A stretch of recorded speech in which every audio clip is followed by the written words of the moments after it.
Order. All rise for invocation to be led by the Honorable Board Member Marlon Brando B. Dinlayan. And please remain standing for the singing of the national anthem and the Bukidnon hymn.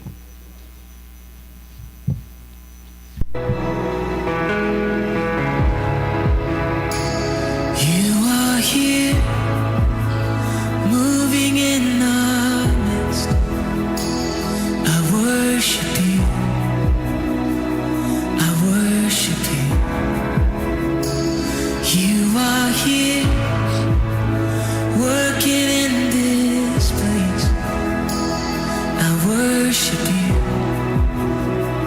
I worship you. You are here, moving in our midst. I worship you. I worship you.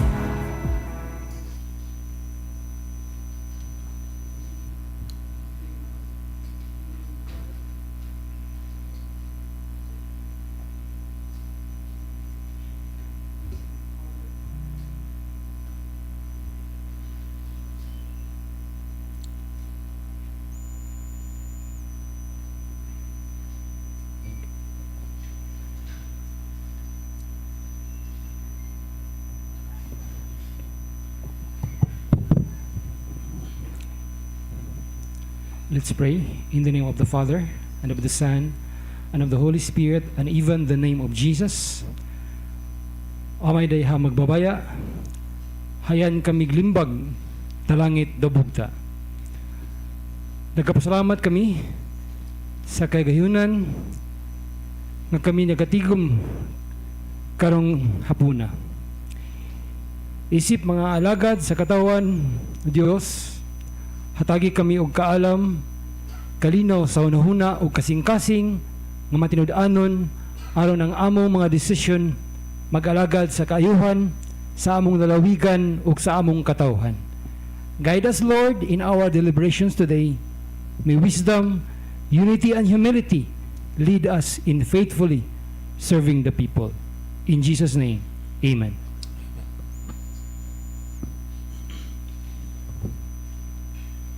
Mga kababayan, ang pambansang awit ng Pilipinas.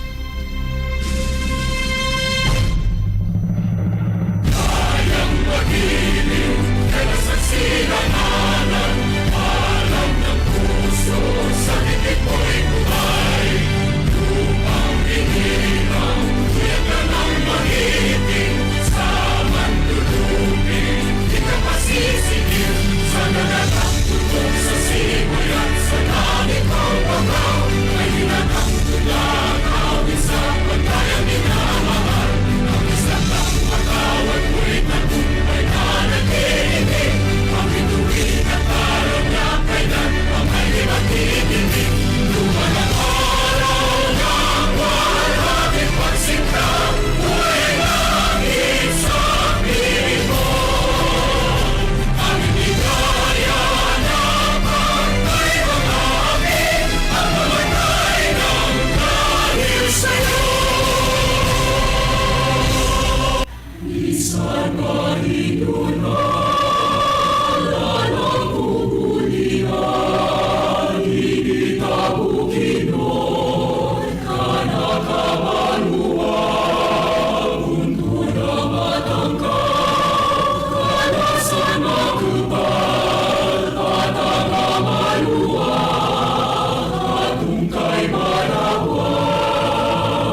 Happy birthday to you. Happy birthday. Happy birthday, my dear. I love you always. Happy 60th birthday sa atong utan o aktibo na board member sa First District sa Bukidnon, board member Larry Unahon. May you have many more birthdays to come. Happy 60th birthday, board member. Daghang salamat o maayong adlaw. Okay. Kini sa atong board member sa First District. Sa Bukidnon, nga tayo pagsaulo sa inyong adlaw nga natawan. Karon, adlaw, happy birthday board o maayong buntag. Maayong buntag sa tanan, board Larry Unahon. Happy birthday. Dual citizenship na ka. Senior citizen o Filipino citizen. Ito. Kini nga side board. Daghang kayong salamat sa imuhang pagtabang sa Distrito 1, being the board member nga nagdala gyud sa tingog sa katawan sa Distrito 1. Daghang kayong salamat gyud nga imong gihatag nga mga maayo nga kaning pagtulunan labi na gyud sa among nga mga leader. Idol sa serbisyo. Happy birthday o wishing you many more birthdays to come. Thank you.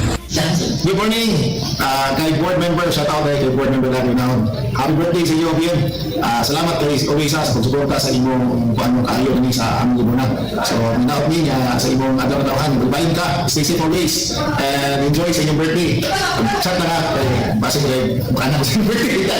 Bitaw, kami mo sa mga taon, sa inyong libona sa imong pagservisyo ni sa atong Bukidnon. So, party ka sa mong family, sa libona. God bless you all and your family. Kalmado. Hi, good morning sa tanan. Happy birthday, Sir Larry Unahon, our board member sa First District sa Bukidnon.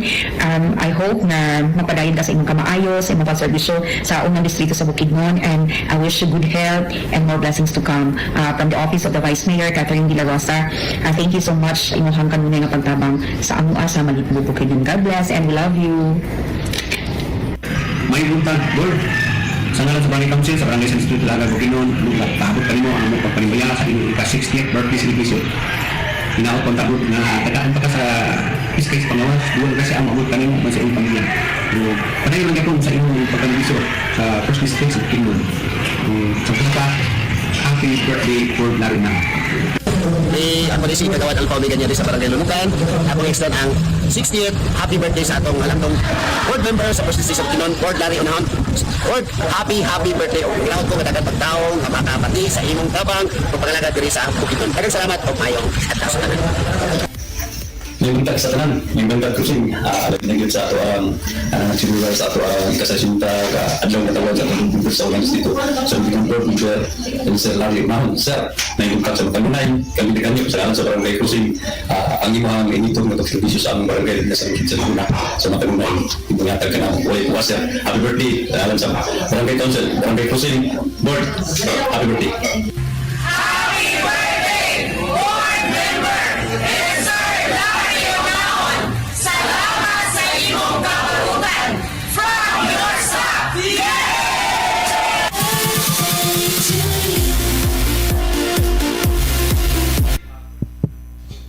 Our warmest birthday greeting to our honorable board member Larry Unahon. We wish you our a good health, happiness, and success. May this year bring you abundant blessings and renewed strength to pursue your dreams and aspirations. Your dedication and positive contributions to our community are truly appreciated.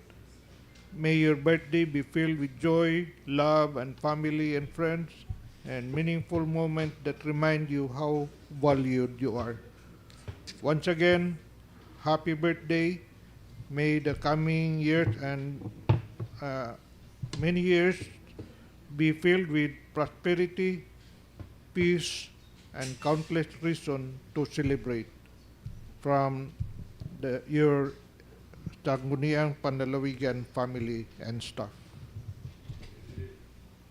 Yes, any words from the birthday boy? A birthday senior day? Thank you sa tanan. May nomdom ko sa una ingon ni Mayor Quino. Isalar, kapitan pa ko ito panahon na i-check-up. Hapit ako mag-dual citizenship. Karon na-experience na ginako. Pero wala na kausaban. Wala kausaban sa ato feelings dahil ma-senior ta o junior. As is ra gyapon. Feeling batanon. So anyway, this is my 4th birthday na dinhi sa atong Sangguniang Panlalawigan. So thank you very much. Nahimo ko nga part sa Sangguniang Panlalawigan. This is my 4th year in service sa Sangguniang Panlalawigan. So daghang salamat labi na sa atong Vice Governor. Daghang salamat Vice o sa ato akong mga kauban nato nga nag-graduate na. Salamat sa ilang mga panahon nga natay nangakuha nga mga pagtulunan labi na kang Attorney Beltran o sa kang Attorney Bagani wala na siya. Pero anyway, pasalamat gyapon ko sa ila sa nakuyog nako sila o pasalamat ko sa opportunity. Daghang salamat and maayong hapon sa tanan. So happy 60th birthday again, Kapitan, Konsihal, Board Member, no? A very hardworking board member, Larry Unahon, from Kapitan, Konsihal, karon ko ano, duha ka mayor nga kuan ang imong na kauban si Mayor Arquio ug ako po di ba? So your promotion record proves one thing. That people keep promoting you and voting for you instead of letting you retire. So at 60, they say you're not getting older, just becoming a classic edition. More valuable, more experience, and still running strong in public service. So I wish you good health, my friend.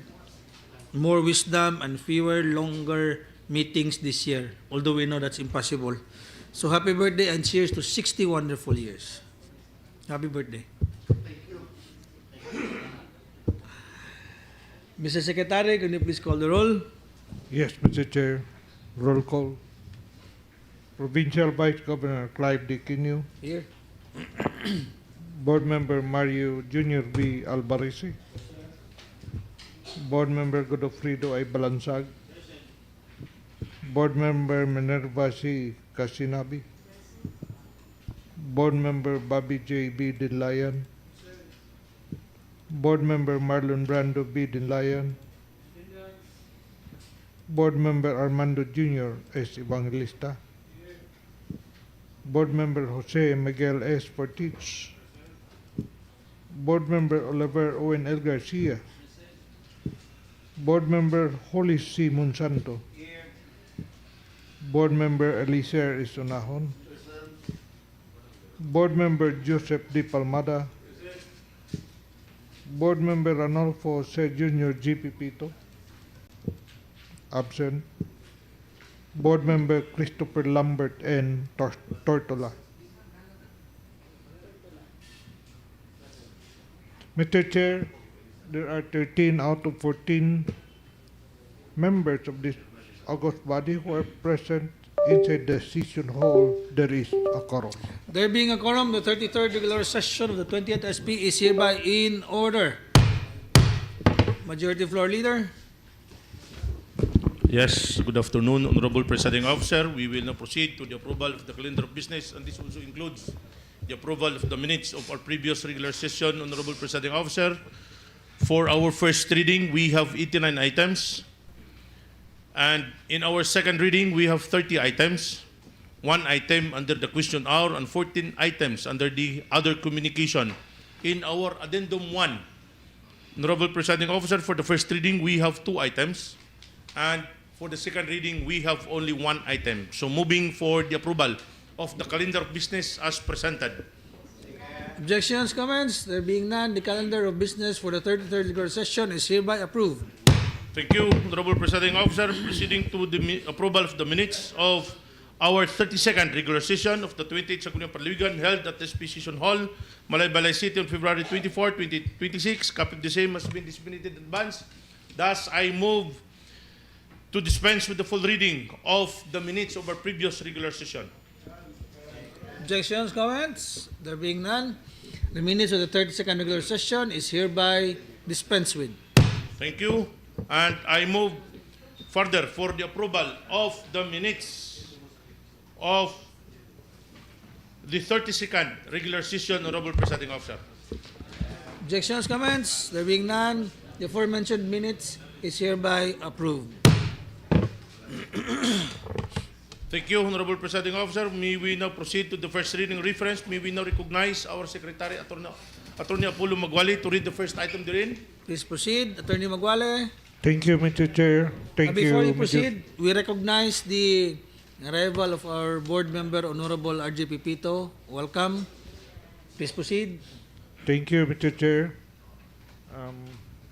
First reading, reference of business. Perfect attendance. Item number 1, proposed ordinance number 027, the 2026 of the 28th SP, authored by Board Member Ranolfo Jose Jr. G. Pipito, 4th Legislative District, entitled An Ordinance Establishing Guidelines for the Allocation, Release, Utilization, and Accountability of Funds for Kaamulan Festival Events, appropriating funds therefor, and for other purposes. Thank you, Mr. Secretary, Attorney Apollo Magwali. Honorable Presiding Officer, Yes. I move for the approval of the following items number 1 and 8. Items 1 and 8 to 18 be referred to the Committee on Appropriation. Items number 2 to 5 be transferred to the new business for the day, and this will be marked as items number 31 to 34. Items 6 and 7, this will be referred to the Committee on Agriculture Cooperatives. And item number 19, this will be referred to the Committee on Beautification and Tourism. For item number 20, this will be referred to the Committee on Civil Service. 21 and 22, this will be referred to the Committee on Environmental Protection, Climate Change, Disaster Preparedness. And item number 23, this will be referred to the Committee on Labor, Manpower and Development. And Honorable Presiding Officer, items number 24 to 38, this will be referred to the Committee on Laws, Justice and Human Rights. For item number 39, this will be referred to the Committee on Rules and Privileges. And item number 40, this will be referred to the Committee on Ways and Means, Trade and Industry. And item number 41, this will be referred to the Committee on Women, Family Relation. For item number 42, this will be referred to the Committee on Youth, Sports and Development. And Honorable Presiding Officer, from items number 43 to 89, this will be transferred to the new business for the day, and this will be marked as items number 35 to 81. In our addendum 1, items number 90 to 92, this will be transferred to the new business for the day, and this will be marked as items number 82 to 84. So moving for the approval as enumerated, Honorable Presiding Officer. Objections, comments? There being none, motion is approved. Honorable Presiding Officer, we will now proceed to our question hour. We have only one item under the question hour to receive various resolutions individually authored by the members of the 28th Sangguniang Panlalawigan. Thus, I move to suspend our internal House rule, Honorable Presiding Officer. And second, House rules are suspended. And may we now again recognize our Secretary to proceed with the reading of the commendatory resolutions and the titles of the various resolutions. Please proceed, Mr. Secretary. Thank you, Honorable Presiding Officer.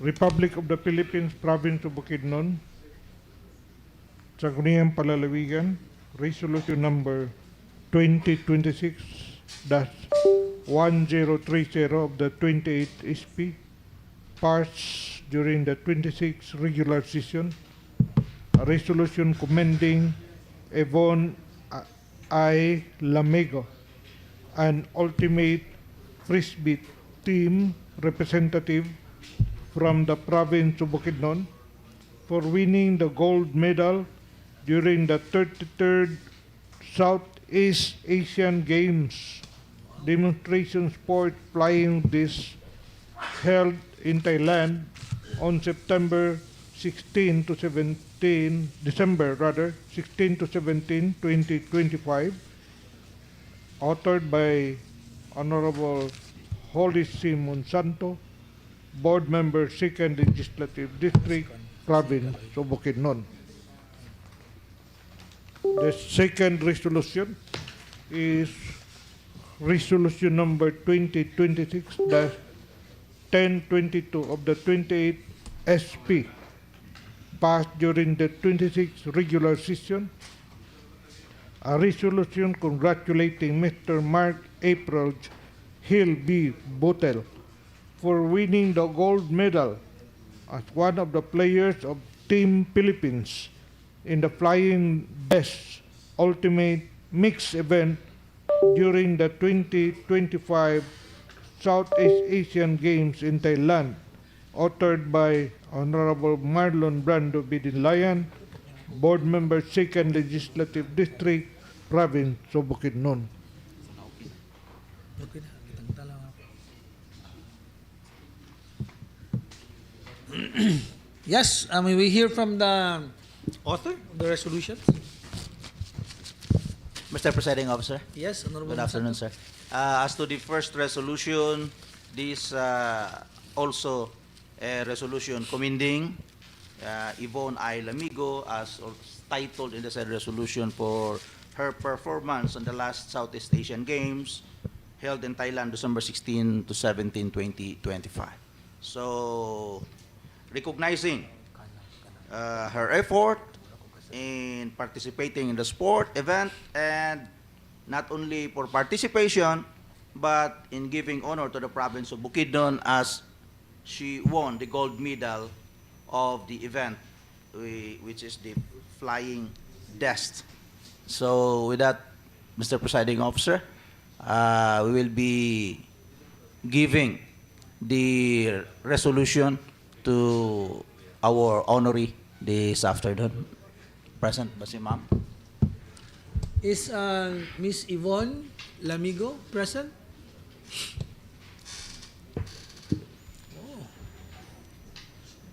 A little word, Mr. Presiding Officer, from the honoree. Yes, Miss Lamigo, we would like to say a few words. I am Yvonne Lamigo, and I played flying disc, which is ultimate frisbee in SEA Games Thailand. Our organization is Pilipinas Ultimate or Philippine Flying Disc Association. Flying disc. Yeah, flying disc. Mabuni ka tong Murag plato bitaw nga. sport ni Kwan? Derek Ramsey. Derek Ramsey.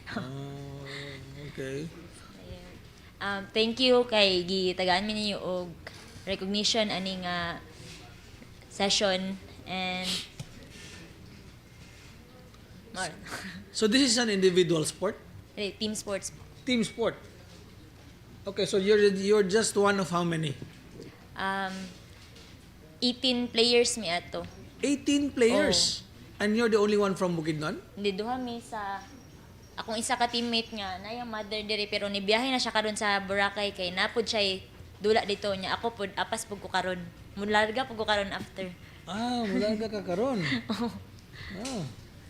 So maghatag gid yung mga board member ani karon og pabaon siguro kay para kuan. Ato mo na kuno sa Boracay. Normal ba? Anyway, so how do you determine the winner for kining marag night goal or something, just like soccer nga? End zone ang tawag, pero iyang rules mura ra siya og kanang composition sa basketball, soccer. Yan na kay na siya kailangan nay makadawat sa end zone og isa ka player na po yung assist sa pikas end zone sa kontra. 7 ang ratio niya is 4-3, 7 versus 7. So how do you kuan lugar if you are in the defense, how do you kuan i-tackle mo ang kuan player or non-contact sports ni siya? Non-contact, so imo ra i-intercept ang i-intercept lang yun mo ang disc, tapos na yung mga strategy ana siya mga forcing. So gold medal ha, kinsa ang naka-second, ang naka-silver? Singapore among Singapore. finals. Well, congratulations. Di basta-basta. And then, how many years have you been playing this game? 9 years, 10, nakalimot na ko. Dugay na- Nag-start ko 2016. Dili ra pud ko sa Capitol gadula-dula. Yeah. Nakikita mo lang mo na sila diyan, no? Naganda. In fact, na yung mga taga provincial government employees ga-apil po dugdula, no?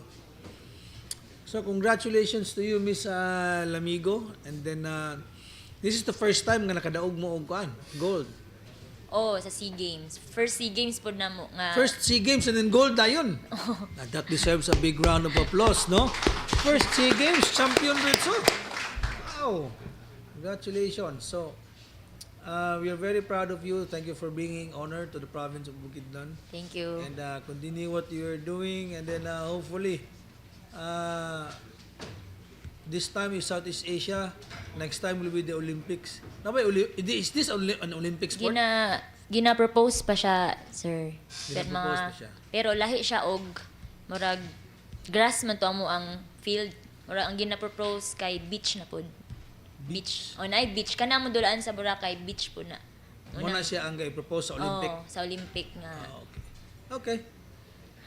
Yes, Honorable Monsanto. Thank you, ma'am. Thank you for Thank you. representing Bukidnon in that event. That's all, Mr. Presiding Officer. Thank you.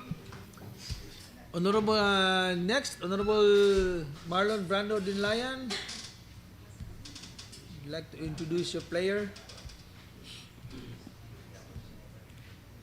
Good afternoon, Honorable Presiding Officer, to my distinguished colleagues, staff, and guests. May I present to you today this plaque of recognition of the approved Sangguniang Panlalawigan resolution sponsored by this representation, entitled a resolution congratulating Mr. Mark April Jill Bibutil for winning the gold medal as one of the players of Team Philippines in the flying disc ultimate mix event during the 2025 Southeast Asian Games in Thailand. And in the absence of Mr. Mark April Jill Bibutil, due to a prior commitment, Mr. Presiding Officer, may I call in his sister, Miss Genesis Glimar Bibutil, to present to us, and later she'll be the one to receive the award. Ma'am, please cite your name, and then Pili, would you give us a little Miss Butil? short presentation? Thank you. Proceed. Good afternoon, sir. Good afternoon, everyone. On behalf of Mark April Hill B. Butil, I am his sister, Miss Genesis Glimar Butil. And yes, naingon naman na taniman, sir, ang need nga ingon. So yes, there are the two sa 18 players, duha sa Bukidnon ang nag-represent sa sa first ever.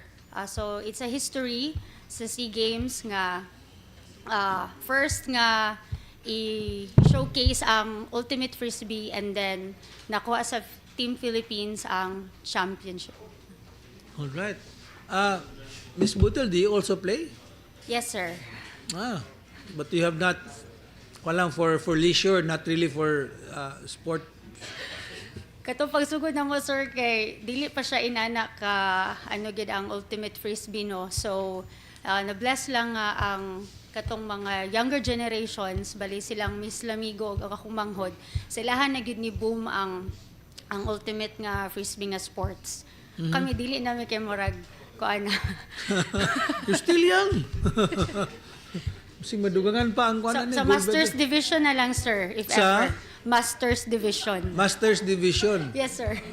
Okay, basta na lang, matampo si kuan, Board Member Marlon. Well, thank you. No, we're very proud of your brother. Yes, sir. No, with this triumphant performance from players from Bukidnon, I'm sure the sport will even be will flourish, no? There is lalawigan sa Bukidnon, and then Yes, sir. I hope nga you will teach the next generations to follow your footsteps. Yes, sir. And also, one of the events po sa Kaamulan, Dapat tay single gender tournament pod. Nga- Single gender. Yes, sir. Meaning, Bale, all men, then napo all din male, all female. women. Yes, sir. okay. I don't know. You ask. All genders. Okay. So, thank you for that. Any question from the members? Yes. Okay. No question? Okay.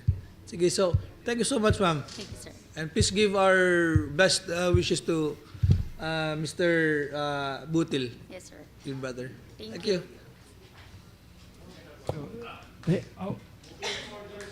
Okay, okay na. Mr. Chair, Honorable Presiding Officer, I move for our recess for the photo ops. Okay. 5 minutes recess.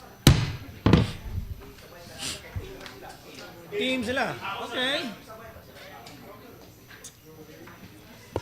We request Miss Yvonne I. Lamigo and Ma'am Genesis Butil to receive the plaques or the resolution in front.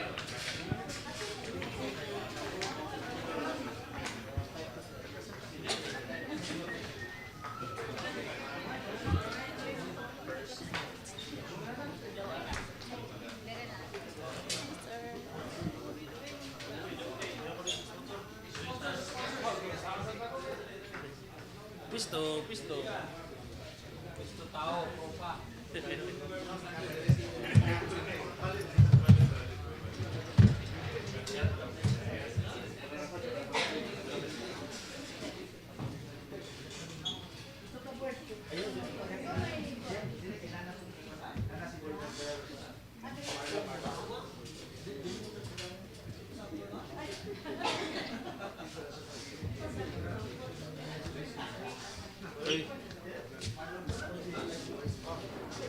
Lord? Ano mo lang ka sa kukuha? Ano ba yung nakablog? Oh, okay. Nag-vlog din eh. Tagaan mo meron kwarta. Nag-vlog. Kamu dua ba? Sakto si ulo na po. Do ako sa tunga. Si Busing. Dili kay mo ni gumi. Grabe na ko. Grabe na ko mga agalon. Kadugayan iyon siya sa iya na may tip. Dili ko protect ayo si pa pangayo. Ang Twitter. Dili ko ayo sa kami dili ko protect. Ako to na nila kung Jasmine nga daw binuha mo ni. Gihurot og tip. Purot naman nilang tip. Pagkalas. Okay na. Ready? 3. Kadugay kay mo duol naman sa dako ba nako. Ala, di ra ba ko purtit siguro. Lingaw kay MSK ay. Nabuntagan mo kawan nabuntagan. Tagaw sa ayag na. Di daw kaya na ba? Laban ang ulo. Painig sa pagkalas do you say sa barb? Lagot kayo. Pero sa airport ako nang tulog. Sa airport, mahal ko. Sa city.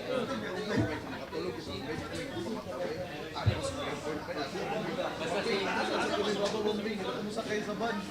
Ulit na ko. Unang buwan sa buntagan ba? Tawa.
Please proceed. For item number 1, may we now recognize a gentleman from the father of all the barangay captains, Honorable Presiding Officer. Item number 1, the Honorable Board Member Balansag.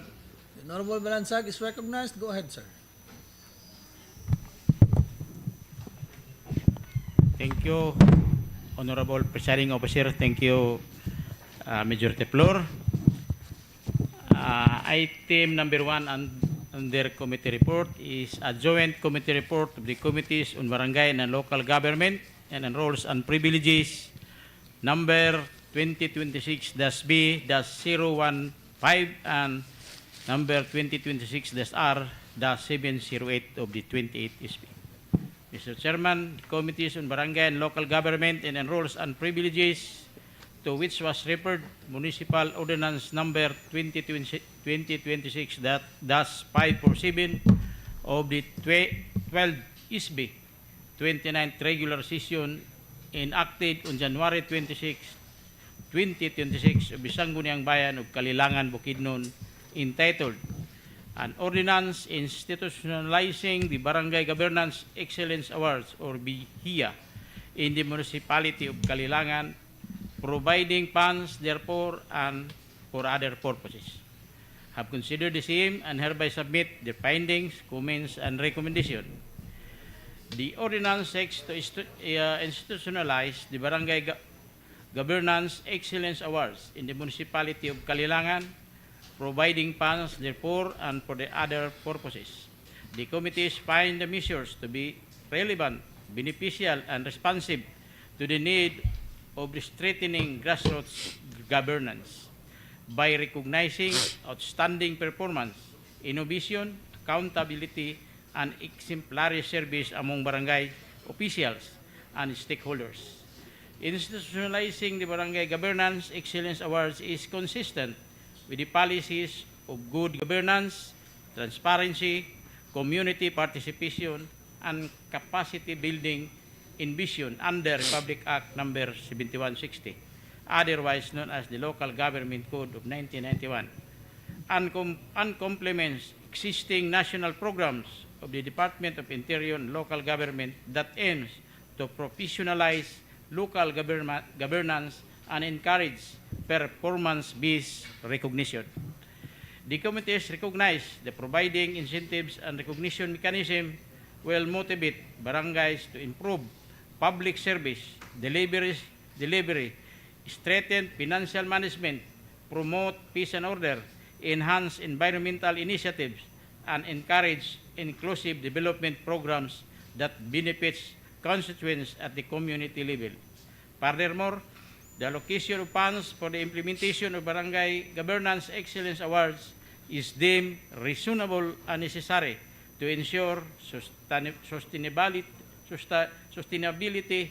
fairness, and credibility of the awards process, provided that proper guidelines, monitoring, and evaluation mechanisms are established by the municipal government to maintain transparency and accountability. The committees believe that the institutionalization of Barangay Governance Excellence Awards will significantly uplift the standards of public service, foster healthy competition among barangays, and contribute to the overall development and progress of the municipality of Kalilangan, Bukidnon. Recommendation: considering the foregoing, the committee hereby recommends for the approval of Municipal General Ordinance Number 2026-547, 12 SB of the 29th Regular Session enacted on January 26, 2026 of the Sangguniang Bayan of Kalilangan, Bukidnon for being in accordance with law and within the scope of authority of the Sangguniang Bayan concerned to enact.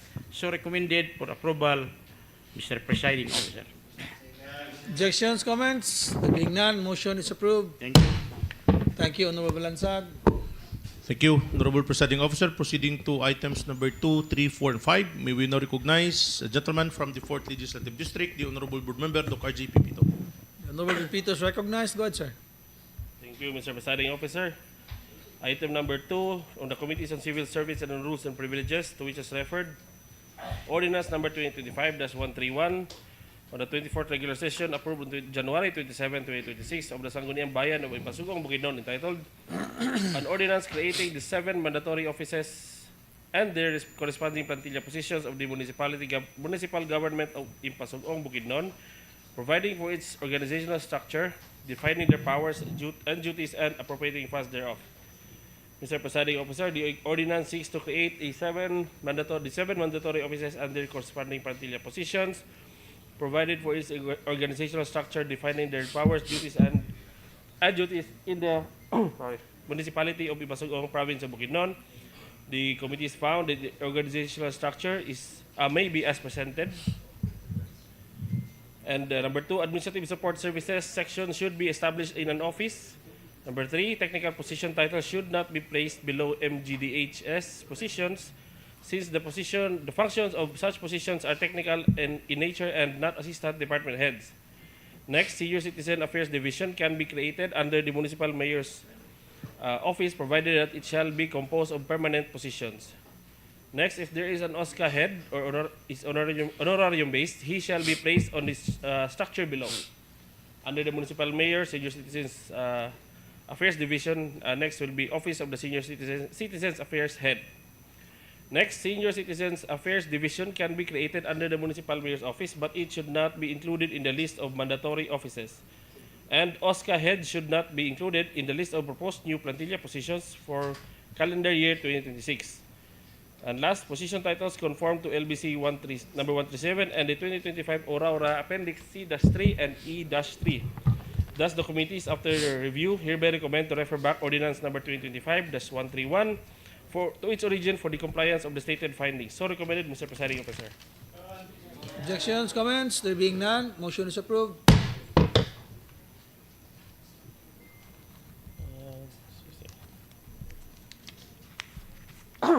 Next, still on the Committees on Civil Service and Rules and Privileges, to which was referred Ordinance number 003, Series of 2026, approved on February 3, 2026 of the Sangguniang Bayan of Talakag, Bukidnon, entitled Creating Priority Positions under Various Offices of the Local Government Unit of Talakag and Appropriating Funds thereof. Mr. Presiding Officer, the committees found that the organizational structure may be presented as municipal mayor, and under this the municipal administrator. Please just refer to the screen. Next, if there is an OSCA head, honorarium base, he shall be placed on the structure below. Next, if there is a need to retitle certain position titles, the position titles conform to LBC number 137, Civil Service Commission Memorandum Circular 12, Series of 2022, Annex B-1, and the 2025 Ora Appendix E-3. And next, the office has provided sample local government unit organizational structure diagrams to the HRMO for reference. And next, certain office organizational structure require revision based on the copies submitted to this office. Thus, the committees, after review, hereby recommend to refer back Ordinance number 003, Series of 2026 to its origin for the compliance of the stated findings. So recommended, Mr. Presiding Officer. Objections, comments? There being none, motion is approved.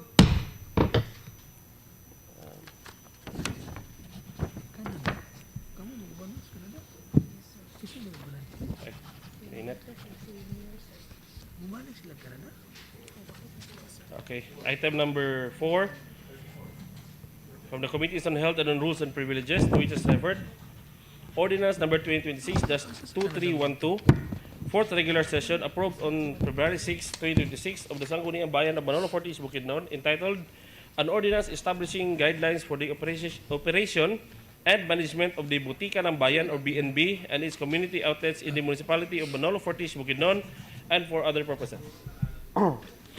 Mr. Presiding Officer, the committee has recognized that the ordinance is anchored on Section 16 of RA 7160, otherwise known as the Local Government Code of 1991, which mandate the state that every local government unit shall exercise the powers expressly granted, those necessary implied therefrom, as well as powers necessary, appropriate, or incidental for its efficient and effective governance, and those which are essential to the promotion of the general welfare. The ordinance also conforms to the mandate of the national policy under the Department of Health, Formula 1 plus Butika ng Bayan program in 2024, which aims to provide free and accessible essential medicines, particularly to underserved communities as part of the government's broader commitment to universal health care. Thus, the committee is hereby recommend for the approval of Ordinance Number 2026-2312, fourth regular session, from the Sangguniang Bayan of Manolo Fortis, Bukidnon, for being proper in order and within the competence of the Sangguniang Bayan concerned to pass. So, recommended, Mr. Presiding Officer. Objections, comments? There being none, motion is approved.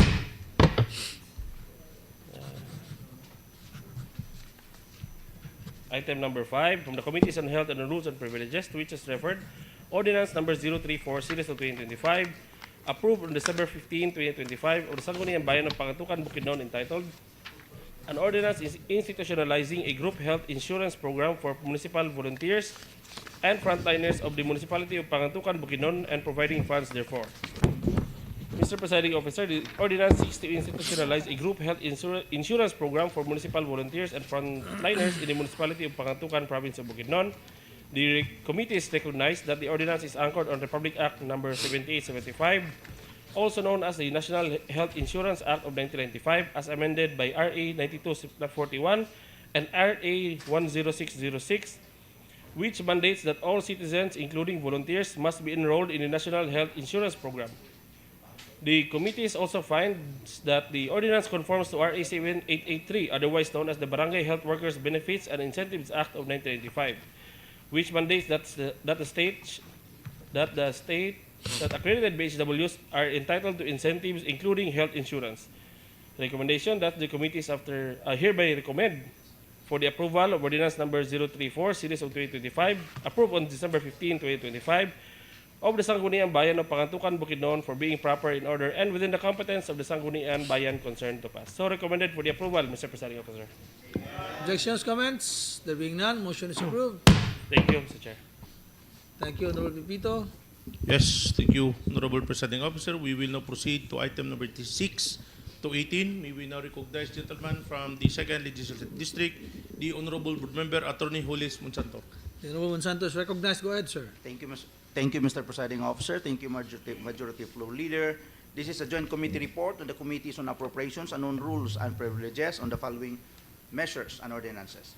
First is Ordinance Number 274, Series of 2026 of the 60th SB, approved on January 27, 2026 of the Sangguniang Bayan of Lantapan, Bukidnon, entitled, An Ordinance Authorizing the Proposed Borrowing of the Municipality of Lantapan, Province of Bukidnon in the amount of 79,300,000 pesos only to finance the acquisition of various brand new heavy equipment, acquisitions of various transportation vehicles, and acquisition of 2 parcels of land from the Land Bank of the Philippines. The next ordinance is Ordinance Number 275, Series of 2026 of the 60th SB, approved on January 27, 2026 of the Sangguniang Bayan of Lantapan, Bukidnon, entitled, An Ordinance Amending Ordinance Number 204, Series of 2023, 50th Sangguniang Bayan, entitled, An Ordinance on the Borrowing of the Municipality of Lantapan from the Development Bank of the Philippines in the amount of 100 million pesos by repealing Section 4 and retaining Section 5 as the priority project to be funded under the Philippine Rural Development Project to reflect the revised LGU counterpart requirement and authorize the corresponding adjustment in loan coverage and project allocation. Mr. Presiding Officer, I move for a joint, an omnibus motion for the approval of these two ordinances, Ordinance Number 274 and Ordinance Number 275, both series of 2026, on the following findings. After evaluation and a reference to the comments/observation from the Provincial Budget Office, the committees find that the municipality's debt servicing is within and in accordance with the provisions of Article 419, Paragraph B of the implementing rules of RA 7160, which states, full provision shall be made for all statutory and contractual obligations of the LGU concerned, provided that the amount of appropriations for debt servicing shall not exceed 20% of regular income of the LGU concerned. The municipality is likewise remanded that the Sangguniang Bayan Ordinance is to be incorporated into a supplemental budget for calendar year 2026 and shall be reviewed and approved by the Sangguniang Panlalawigan.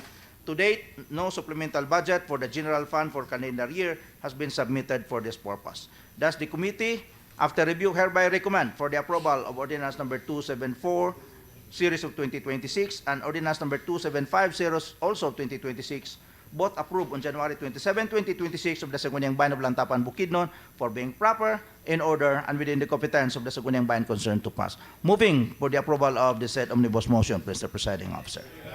Objections, comments? There being none, motion is approved. Next is an appropriation ordinance, 10 appropriation ordinance. 7. 3 to 7. 8. 8 appropriation ordinance, also coming from the Sangguniang Panlungsod of Malaybalay City, Bukidnon, which will also be subject to an omnibus motion, Mr. Presiding Officer. First is appropriation ordinance number 3, series of 2025, approved on August 29, 2025, the Sangguniang Panlungsod of Malaybalay City, Bukidnon, entitled an ordinance approving the budget augmentation under the maintenance and other operating expenses of the City General Services Office in the amount of 225,000 pesos. Second is appropriation ordinance number 4, series of 2025, approved on August 29, 2025, the Sangguniang Panlungsod of Malaybalay City, Bukidnon, entitled an ordinance approving the budget augmentation under the maintenance and other operating expenses of the City Budget Office in the amount of 165,000. Next is appropriation ordinance number 5, series of 2025, approved on September 30, 2025, sa Sangguniang Panlungsod ng Malaybalay City, Bukidnon, entitled an ordinance approving the budget augmentation under the maintenance and other operating expenses of the Sangguniang Panlungsod Office in the amount of 82,000 pesos. Next is appropriation ordinance number 6, an ordinance approving appropriation ordinance number 6, series of 2025, approved on September 30, 2025, of the Sangguniang Panlungsod of Malaybalay City, Bukidnon, entitled an ordinance approving the budget augmentation under the maintenance and other operating expenses of the City Mayor's Office in the amount of 80,000 pesos. Next is ordinance number 7, series of 2025, approved on September 30, 2025, also of the Sangguniang Panlungsod of Malaybalay City, Bukidnon, entitled an ordinance approving the budget augmentation under the maintenance and other operating expenses of the City Vice Mayor's Office in the amount of 150,000. Next is appropriation ordinance number 8, series of 2025, approved on September 30, 2025, of the Sangguniang Panlungsod of Malaybalay City, Bukidnon, entitled an ordinance approving the budget augmentation under the maintenance and other operating expenses of the Sangguniang Panlungsod in the amount of 100,000 pesos. Next is ordinance number 9, series of 2025, approved on September 30, 2025, of the Sangguniang Panlungsod of Malaybalay City, Bukidnon, entitled an ordinance approving the budget augmentation under the maintenance and other operating expenses for the City Treasurer's Office in the amount of 595,000 pesos. Next is appropriation ordinance number 27 of the 10th Sangguniang Panlungsod, 4th Special Session, approved on December 26, 2025, the Sangguniang Panlungsod of Malaybalay City, Bukidnon, entitled an ordinance approving the budget augmentation under the maintenance and other operating expenses of the City Health Office, UPLC, in the amount of 300,000 pesos. The mentioned ordinances, Mr. Presiding Officer, as to the findings,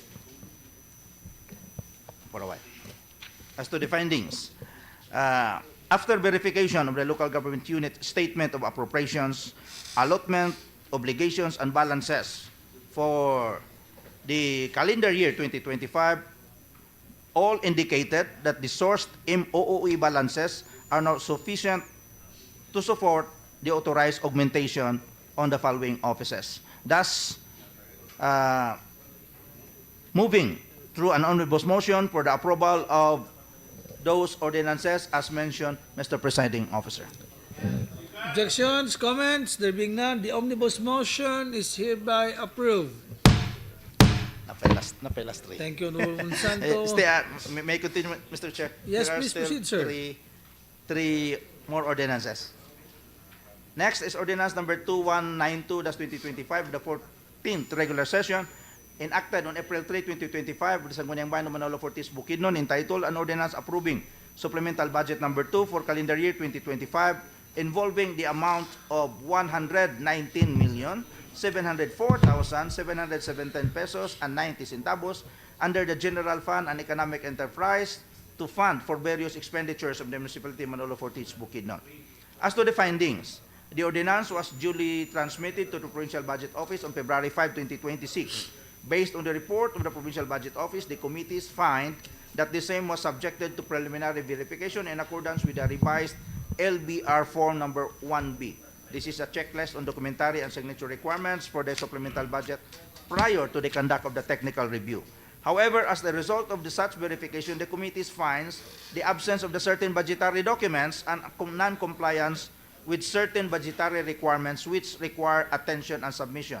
The following were noted: transmit a letter, incorrect appropriation ordinance number declared. Number 2, approval letter, incorrect appropriation ordinance number declared. The date of approval shall not be earlier than the date of appropriation ordinance enactment. Next is to revise the calendar year source for the expected local disaster risk reduction and management fund. Next is no statement appropriations, allotment, obligations, and balances, including continuing appropriations submitted. No worksheet on reverse continuing appropriations was submitted. No local development fund appropriation amounting to 1,318,829 pesos and 19 centavos, which was close to surplus for calendar year 2024. They were also required to submit reversions of continuing appropriations. Capital outlay of 20% LDF. Certification of completed projects must be issued and duly signed by the local finance committee of the municipality and the municipality engineer infrastructure projects. To submit proof of receipt of the Commission on Audit of the trial balances as of calendar year 2024, the declared calendar year 2024 surplus of 80,294,509 pesos and 15 centavos as a funding source is deficient by 109,606 pesos and 58 centavos due to the over-declaration of the LGU's over-collection. To submit a promissory note for any uncomplied findings in the annual budget and supplemental budget number 1, calendar year 2025, if applicable. Any findings already complied with under supplemental budget number 2 shall likewise be documented in writing. To attach the journal entry voucher for the transfer of funds for the general fund together with the itemized list indicating the applicable year of the reverted LDRRMF balances amounting to 537,356 pesos and 74 centavos. If there are any created and funded positions, the corresponding plantilla of the personnel for the office where such positions were created shall be incorporated in the appropriation ordinance. And in the light of these circumstances, the Provincial Budget Office respectfully recommend that ordinance number 2192-2025 be referred back to the concerned LGU for appropriate action to ensure compliance with the legal and budgetary requirements. Thus, the committees after review hereby recommend that ordinance number 2192-2025 of the 14th regular session enacted on April 3, 2025, the Sangguniang Bayan of Manolo Fortich, Bukidnon, be referred back to its origins for compliance with the aforementioned findings. So recommended, Mr. Presiding Officer. Objections, comments? There being none, motion is approved. Next is a resolution. A resolution. Sorry. The Committees on Operation, which was referred, a letter rather, dated December 26, 2025 of Phoebe Corazon C. Hidalgo, Secretary of the Sangguniang Panlalawigan, the City of Malaybalay, a copy of Resolution number 2025-0273 of the 10th Sangguniang Panlalawigan of the 24th regular session entitled A Resolution Acting on the Findings of the Sangguniang Panlalawigan of Bukidnon on Appropriation Ordinance number 32, Series of 2024, authorizing the annual budget for fiscal year 2025 of the City of Malaybalay and confirming the city government's compliant therewith. As to the findings, the resolution together with Annexes A to D was submitted in compliance with the Sangguniang Panlalawigan Resolution number 2025-5991 and shall be reviewed along with the Appropriation Ordinance number 32, Series of 2024, authorizing the fiscal year 2025 annual budget, including its accompanying budgetary documents within the prescribed 90-day reglementary period. However, after evaluation and in reference to the observations and recommendations from the Provincial Budget Office, the committees note that the concerned local government unit is hereby informed that the submission of LBP Form number 5, Statement of Indebtedness, indicating the amount due and budgeted for the budget year for general fund and public utilities and economic enterprise, even if there is no indebtedness for that fund, is required to determine whether sufficient appropriations for loan obligations has been provided in accordance with Section 324, Paragraph B of Republic Act Number 7160.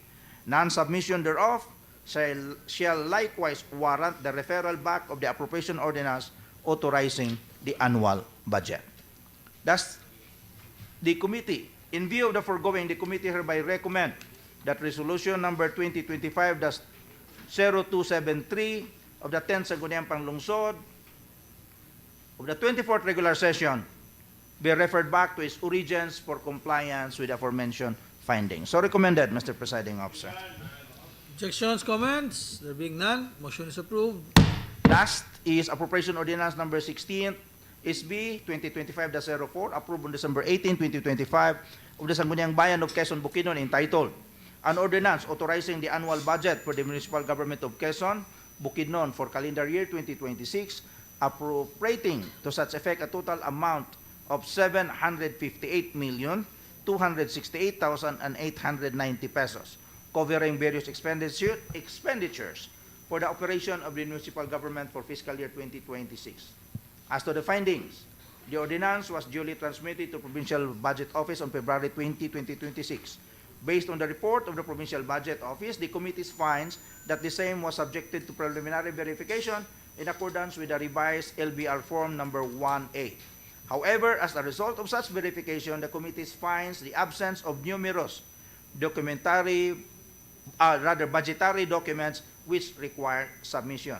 In light of the circumstances, the Provincial Budget Office respectfully recommend that Appropriations Ordinance Number 60 and SB 2025-04 be referred back to the concerned LGU for appropriate actions to ensure compliance with the legal and budgetary requirements. Thus, the committee, after review, hereby recommend that Appropriation Ordinance Number 16, SB 2025-04,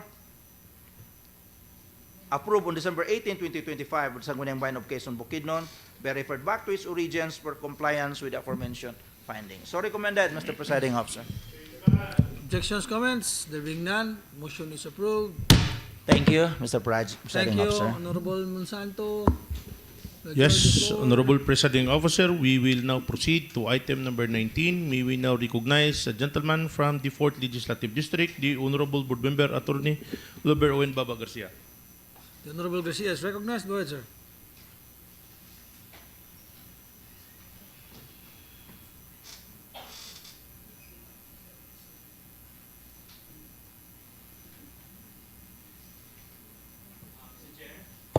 Yes, please Good proceed. afternoon, Mr. Chair, to our Majority Leader, colleagues, ladies and gentlemen, mayong hapon.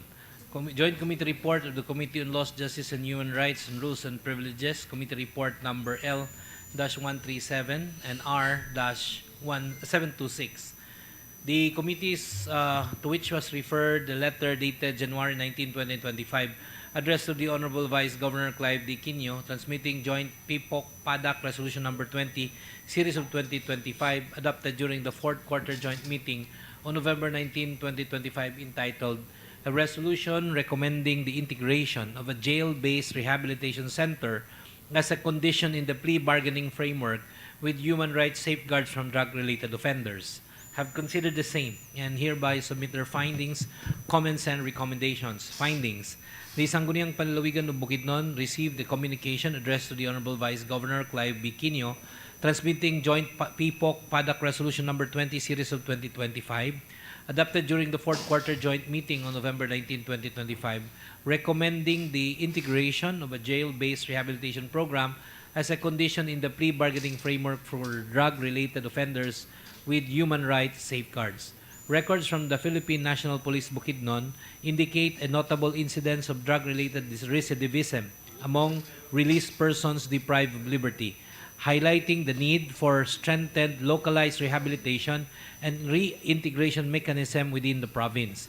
The proposed measure is supported by Republic Act Number 9165, which adopts a balanced approach of enforcement and rehabilitation.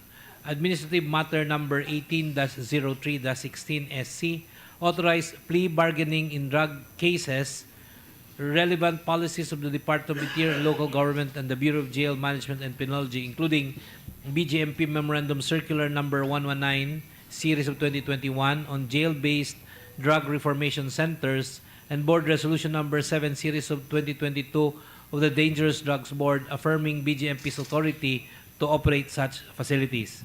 The integration of structured, evidence-based rehabilitation as a condition in plea bargaining is consistent with national policy, strengthens treatment and aftercare interventions, protect the Constitution and human rights of participating PDLs, and support the peace and order and anti-illegal drug strategies of the province of Bukidnon. Thus, the measure is legally sound and appropriate for approval and adoption. Recommendation. The committees, after due deliberation and discussion, hereby recommend for the approval and adoption of Resolution Number 20, Series of 2025, recommending the integration of jail-based rehabilitation program as a condition in the plea bargaining framework for drug-related offenders with human rights safeguards. So recommended, Mr. Chair. Objections, comments? There being none, motion is approved. May I just read and pass the resolution, Mr. Chair? Please proceed. A resolution approving and adopting the integration of jail-based rehabilitation center as a condition in the plea bargaining framework with human rights safeguards for drug-related offenders as endorsed through Resolution Number 20-2025 or by the 2025 Series of 2025 by the Provincial Peace and Order Council and the Provincial Anti-Drug Abuse Council. Whereas the Sangguniang Panlalawigan received a communication addressed to the Honorable Vice Governor Clive Quino, transmitting Joint PPOC and PADAC Resolution Number 20 Series of 2025 adopted during the fourth quarter joint meeting on November 19, 2025, entitled "A Resolution Recommending the Integration of Jail-Based Rehabilitation Center as a Condition in the Plea Bargaining Framework with Human Rights Safeguards from Drug-Related Offenders." Mr. Chair, move for the approval of said resolution. Objections, comments? There being none, motion is approved.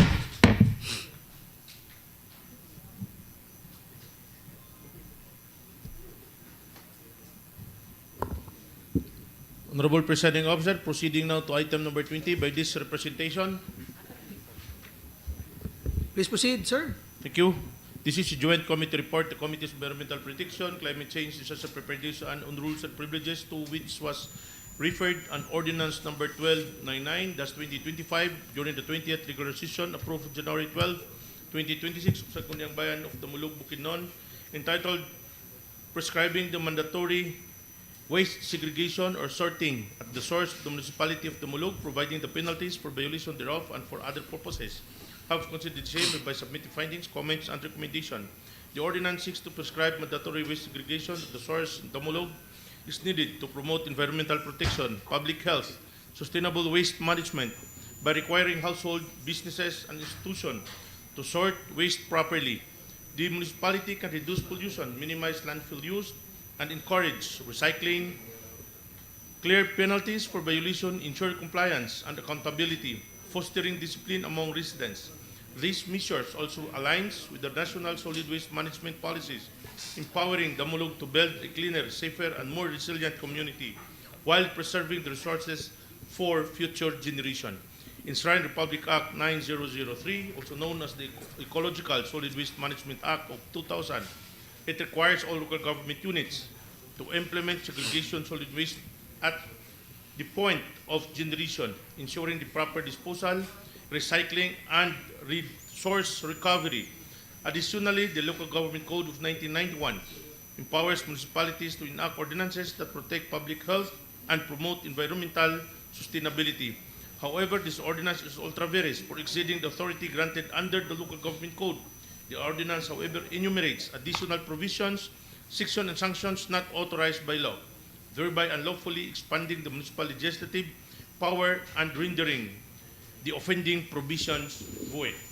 Recommendation of the committee, after careful review, hereby recommend that the ordinance number 1299-2025 during the 20th regular session approved January 12, 2026 of the Sangguniang Bayan of Bukidnon be referred back to its origin for the compliance of the aforementioned findings. So recommended for the approval and adoption of this committee report, Honorable Presiding Officer. Objections, comments? There being none, motion is approved. Honorable Presiding Officer, proceeding to items 21 and 22, may we now recognize the gentleman from the 2nd Legislative District, the Honorable Board Member Marlon Brando B. Dinlayan. The Honorable Marlon Brando B. Dinlayan is recognized. Go ahead, sir.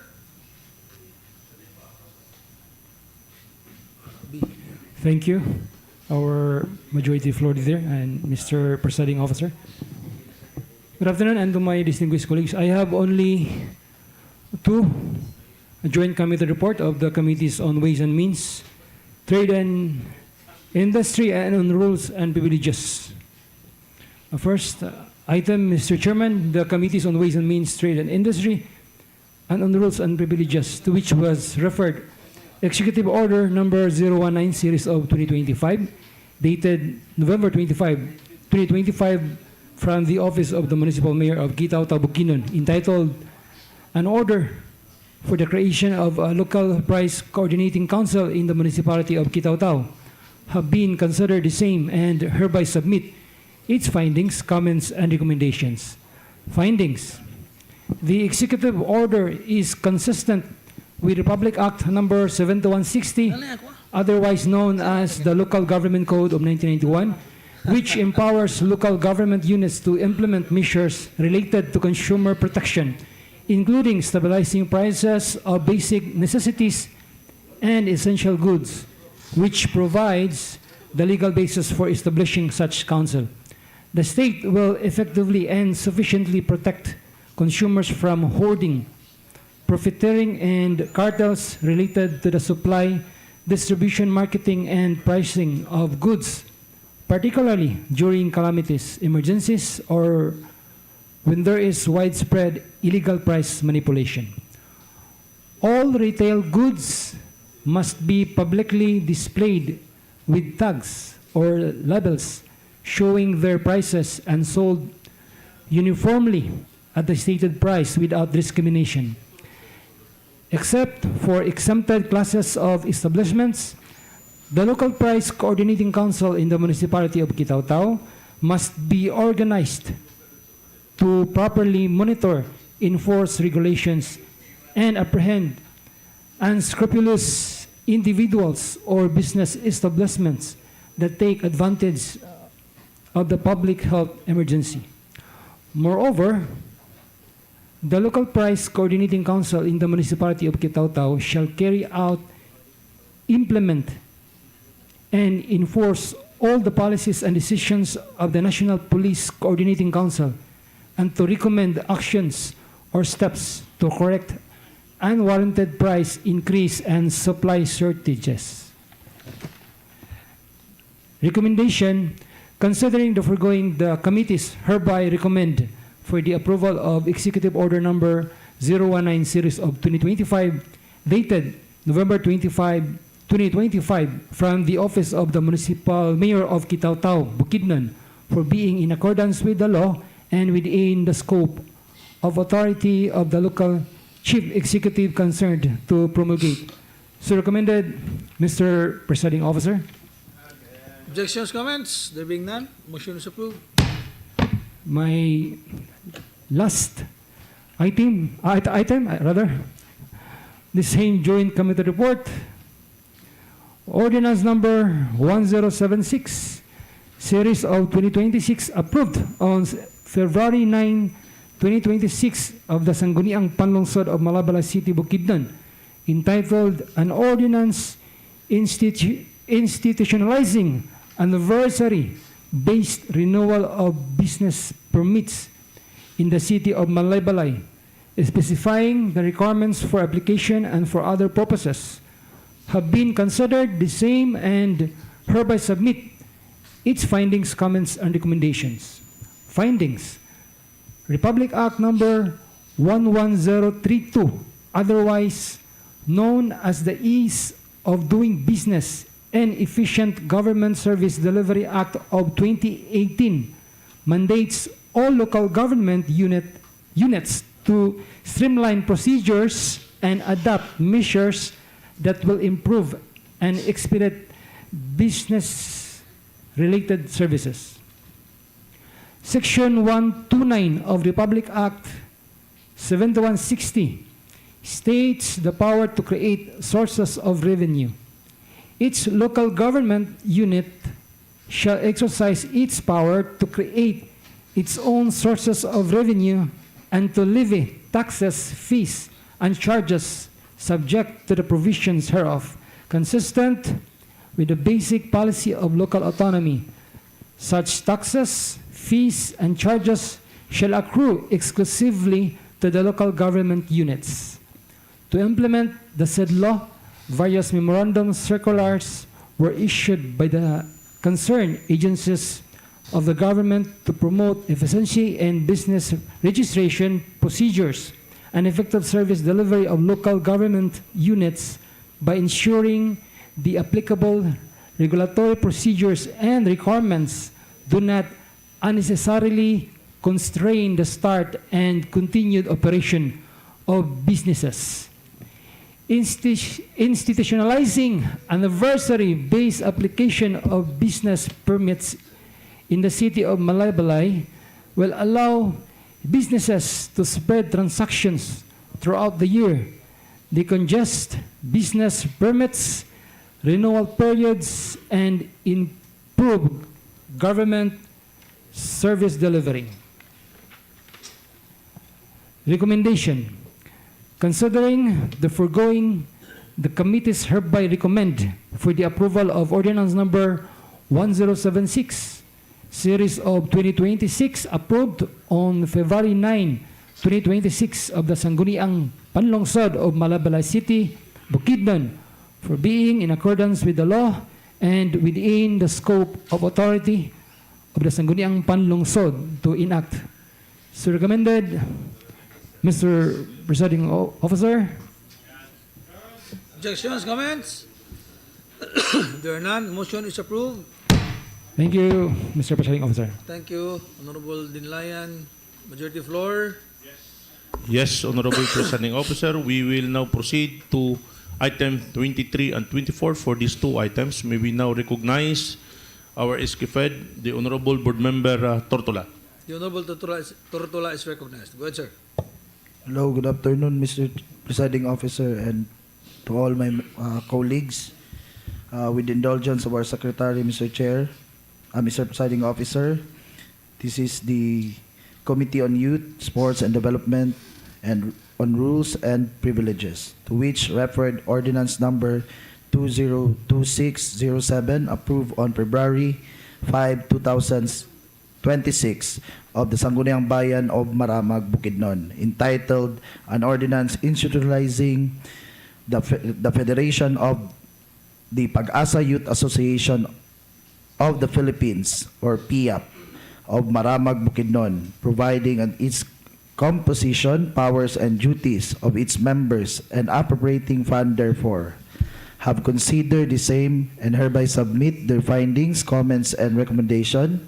Comments finding, Mr. Presiding Officer, the committees find that the ordinance seek to formally organize and institutionalize the Federation of Pag-asa Youth Association of the Philippines, PIAP, in the municipality of Maramag to ensure structures, functional and sustainable youth organization for out-of-school youth and other disadvantaged young individuals. The institutionalization of the PIA Federation will strengthen youth participation in the community development and provide unfiled platforms for youth programs and initiatives. The committee note that the measures of consistent with Presidential Decree Number 603, otherwise known as the Child, Youth, and Youth Welfare Code, which promote the welfare, development, and participation of children and youth in community life. It was likewise aligned with Republic Act Number 7160, or the Local Government Code of 1991, which authorized the local government unit to enact measures and allocate funds for the program and promote the general welfare, including social development service for the youth sector. The committee further observed that the postponed ordinance complements the objective of Republic Act Number 10742, the Sangguniang Kabataan Reform Act of 2015, by strengthening youth representation and participation, particularly among marginalized sectors such as out-of-school youth who are often active member of PIAP. It is finding the committee note that institutionalizing the PIA Federation in Maramag will, number 1, provide organized structure for coordination among barangay level PIA chapters. Number 2, clearly define the composition, rules, and responsibilities of officer and member.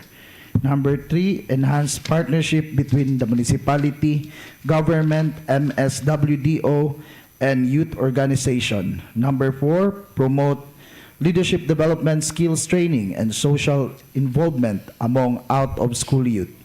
And lastly, ensure continuity and sustainability of PIA programs to the appropriation and necessary funds subject to existing budget, accounting, and auditing rules and regulation. The committee emphasized that the appropriation of fund for the PIA Federation must be included in the annual investment plan and shall be subject to the usual budgeting process in accordance with the applicable law, rules, and regulation to ensure transparency and accountability. Recommendation, Mr. Chair, considering foregoing the committees after thorough review and study, hereby recommend for the approval of ordinance number 202607, approved on February 5, 2026 of the Sangguniang Bayan of Maramag, Bukidnon, for being proper in order within competence of the Sangguniang Bayan concerned to pass. So recommended. Objections, comments? There being none, motion is approved. I have one last more, Mr. Presiding Officer. Please proceed. This committee is an ordinance institutionalizing the Local Youth Development Council LYDC of Maramag, Bukidnon, and allocating fund therefore. Have considered the same, hereby submit the finding, comments, and recommendation. Comments and findings. The committee find that the proposed ordinance seek to formally establish and strengthen the Local Youth Development Council or LYDC of Maramag as the permanent consultative and coordinating body for youth development initiative and in the municipality. In institutionalizing of the LYDC will ensure continuity, structure, and sustained participation of youth organizations in the local government and development planning, local governance rather, and development planning. The committee note that the creation and strengthening of the LYDC is consistent with Republic Act number 10074, otherwise known as the Sangguniang Kabataan Reform Act of 2015, which mandate the establishment of local youth development council to serve as platforms for youth organization to participate in the formulation, implementation, monitoring, and evaluation of the local youth development plans and programs.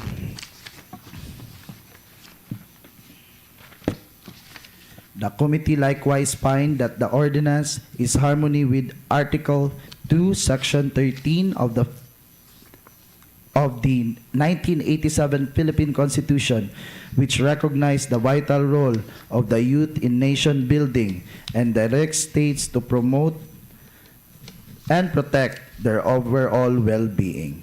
By institutionalizing the LYDC, the municipality of Maramag strengthens youth participation and representation in local affairs. Furthermore, the proposed allocation of fund for the LYDC is supported by Republic Act number 7160 of the Local Government Code of 1991, which empowers the local government unit to enact measures, provide appropriation necessary to promote the general welfare, including youth development programs. The committee emphasized that any allocation shall be incorporated in the annual investment plan and shall be subject to existing budgeting, accounting, and auditing laws, rules, and regulation.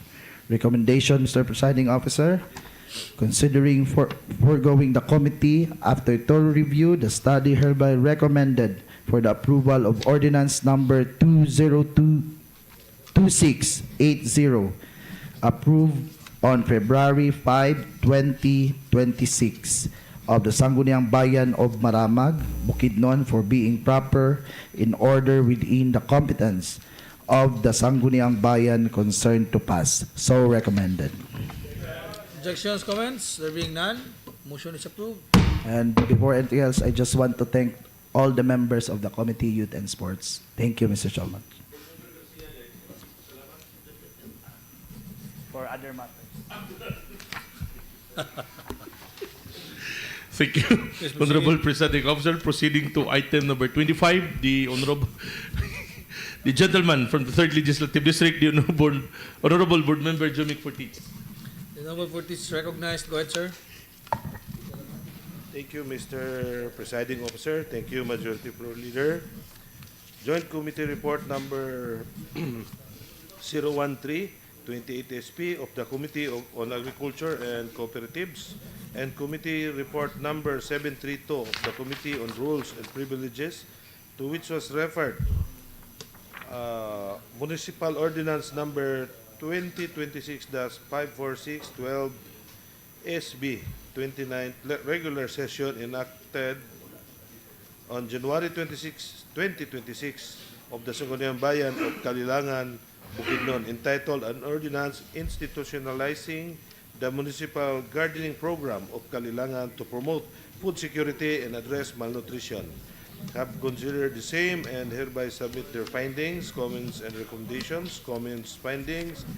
The passage of Municipal Ordinance number 2026-546 12 SB establishes a robust framework for community-based food production by mandating the creation of household backyard gardens, barangay level, community gardens of at least 200 square meters, and functional school gardens. It specifically prioritizes vulnerable sectors such as nutritionally at-risk families. Pantawid Pamilyang Pilipino Program for Peace beneficiaries, pregnant lactating mothers for technical support and resource distribution. Furthermore, the policy encourages sustainability through public-private partnership for land use and integrates capacity building efforts such as quarterly training sessions on organic and climate resilient gardening practices. Moreover, to ensure accountability and measure impact, the ordinance incorporates a comprehensive monitoring system requiring monthly barangay inspections and quarterly reports to the Sangguniang Bayan. Evaluation is tied to specific indicators, including reduction in malnutrition prevalence and an increase in dietary diversity among vulnerable sectors. To ensure sustainability and active participation, the ordinance establishes an annual incentive system, including the Best Barangay Garden Award, with cash prizes. It also promotes economic opportunities by encouraging the linkage of surplus produced to local markets and cooperatives for incoming generation. Recommendations: considering the foregoing, the committees hereby recommend for the approval of Municipal Ordinance number 2026-546 12 SB 29th regular session of the Sangguniang Bayan of Kalilangan, Bukidnon, for being in accordance with the law and within the scope of the authority of the Sangguniang Bayan to pass. So recommended. Objections, comments? There being none, motion is approved. Thank you, Mr. Presiding Thank Officer. you, Honorable Fortich. Majority floor. Yes, Honorable Presiding Officer, we will now proceed to items number 26 to 30. For these 5 items, may we now recognize a gentle lady from the 3rd Legislative District, the Honorable Board Member Minerva Casinabe. The Honorable Casinabe is recognized. Go ahead, Ma'am Bing. Thank you, Mr. Presiding Officer. Thank you, Mr. Majority Floor Leader. Mayong hapon sa atong tanan. I have only 5 committee reports for this afternoon.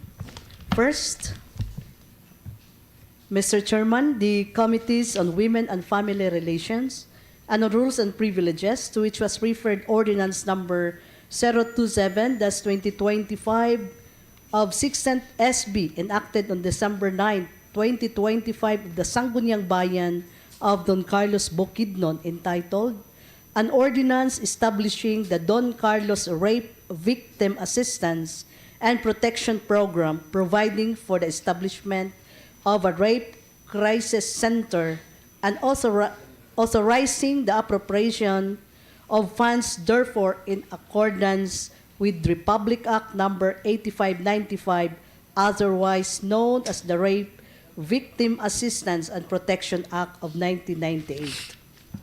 The committees find that the ordinance is a necessary legislative intervention to institutionalize a responsive and survivor-centered mechanism for victims of rape within the municipality of Don Carlos.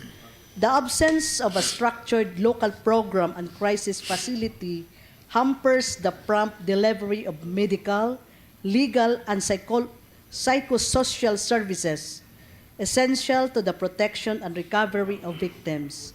The establishment of a rape victim assistance and protection program, including a rape crisis center, ensures accessible, coordinated, and sustained support at the local level.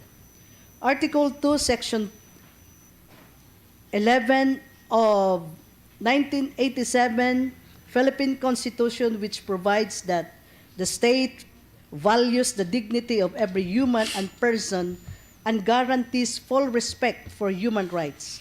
Furthermore, Section 3 of Republic Act Number 8505, otherwise known as the Rape Victim Assistance and Protection Act of 1998, which mandates that the Department of Social Welfare and Development, the Department of Health, the Department of Interior and Local Government, and the Department of Justice shall establish in every province and a city a rape crisis center located in a government hospital or health clinic or in any appropriate government facility for the purpose of providing rape victims with psychological, counseling, medical and health services, and other necessary assistance.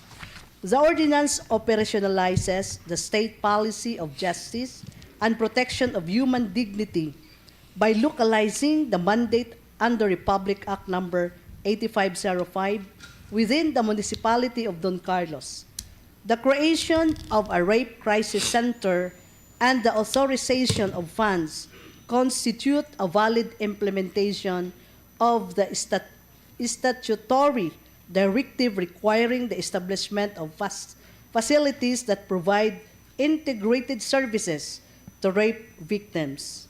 Since the measure is consistent with constitutional policy and national legislation and falls within the legislative authority of the Sangguniang Bayan to enact measures to support of nationally declared programs on victim protection. The committees, after due deliberation, hereby recommend for the approval of Ordinance Number 027-2025 of the 16th SB of the Sangguniang Bayan of Don Carlos Bukidnon for being proper, in order, and within the competence of the Sangguniang Bayan to enact. So recommended for the approval of this committee report, Your Honor. Objections, comments? There being none, motion is approved. Another committee report, Your Honor, again on Women's and Family Relations, Roles and Privileges, to which was referred Municipal General Ordinance Number 2025-537 on the 12th SB of the Sangguniang Bayan of Kalilangan, Bukidnon, entitled An Ordinance Strengthening the Protection of Children Against Online Sexual Abuse and Exploitation and Prohibiting Child Sexual Abuse or Exploitation Materials in the Municipality of Kalilangan, Bukidnon, in accordance with Republic Act Number 11930 and providing penalties for violation thereof.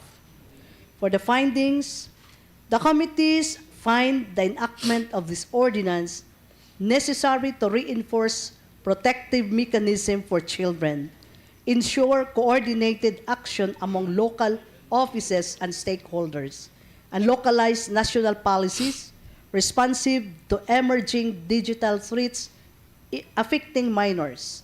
The ordinance seeks to institutionalize a comprehensive local framework for the prevention, detection, reporting, and suppression of online sexual abuse and exploitation of children, including the prohibition of child sexual abuse or exploitation materials within the territorial jurisdiction of the Municipality of Kalilangan, Bukidnon. Section 16 of Republic Act Number 7160, otherwise known as the Local Government Code of 1991, which provides that every local government unit shall exercise the powers expressly granted, those necessarily implied therefrom, as well as powers necessary, appropriate, or incidental for its efficient and effective governance, and those which are essential to the promotion of the general welfare. Furthermore, Section 33 of Republic Act Number 11930 mandates that the local governments shall pass an ordinance to localize efforts against USAIC and ZIZAIM, thereby expressly directing local government units to adopt measures consistent with the national policy framework against online sexual abuse and exploitation of children and child sexual abuse or exploitation materials. The ordinance constitutes a valid exercise of the municipalities' police power and delegated legislative authority to promote the general welfare and protect children within its jurisdiction. It operationalizes the mandate of Republic Act Number 11930 by establishing preventive, protective, and coordinative mechanism at the local level and prescribing penalties with the parameters allowed under the local government code. The committees, after due deliberation, hereby recommend for the approval of Municipal General Ordinance Number 2025-537 of the 12th SP during their 7th regular session of the Sangguniang Bayan of Kalilangan, Bukidnon, for being proper, in order and within the competence of the Sangguniang Bayan to enact. So recommended for the approval of this committee report, Your Honor. Objections, comments? There being none, motion is approved. Another committee report, Your Honor.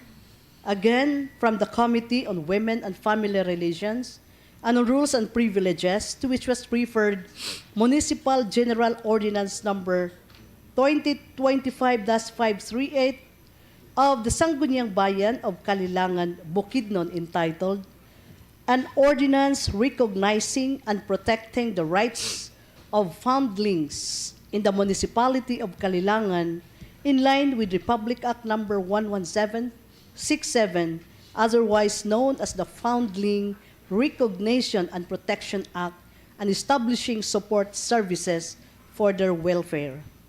The committees find that the ordinance is consistent in purpose with the policy of recognizing and protecting the rights of foundlings and establishing local mechanisms supportive of their welfare.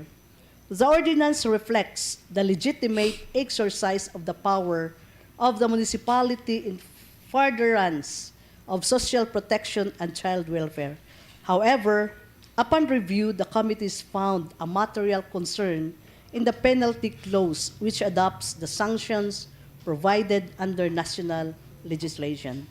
Pursuant to 447 of Republic Act Number 7160, otherwise known as the Local Government Code of 1991, the authority of the Sangguniang Bayan to prescribe penalties is expressly limited to the imposition of fines, imprisonment, or both with a statutory ceiling fixed by law. while Republic Act number 11767 establishes a national framework for the protection of foundlings. The direct adoption of its penalty scheme by a municipal ordinance cannot operate to expand the scope of authority delegated to the local government. The imposition of penalties exceeding the statutory limit would render the provision of ultra vires. The committees, after due deliberation, hereby recommend that Municipal General Ordinance number 2025-538, approved on August 19, 2025, the Sangguniang Bayan of Kalilangan, Bukidnon, be referred back to its origin for the purpose of undertaking the necessary corrective revisions to ensure conformity with existing laws and regulations. So recommended for the approval of this committee report, Your Honor. Suggestions, comments? There being none, motion is approved. Another committee report, Your Honor, again from the Committees on Women and Family Relations, Rules and Privileges, to which was referred Ordinance number 10-1077, series of 2026 from the Sangguniang Panlalawigan of City of Malaybalay, Bukidnon, entitled An Ordinance Institutionalizing the Search for Model Family Awards in the City of Malaybalay, designating the City Social Welfare and Development Office, or CSWDO, as the lead implementing office, appropriating the amount of 250,000 pesos annually to cover necessary expenses thereof. The ordinance seeks to institutionalize the search for model family awards in the City of Malaybalay as a continuing program that promotes strong family values, responsible parenthood, and community participation by designating the City Social Welfare and Development Office as the lead implementing office and providing an annual appropriation. The measure ensures sustainability, proper coordination, and effective implementation of activities that recognize exemplary families as partners in the local development.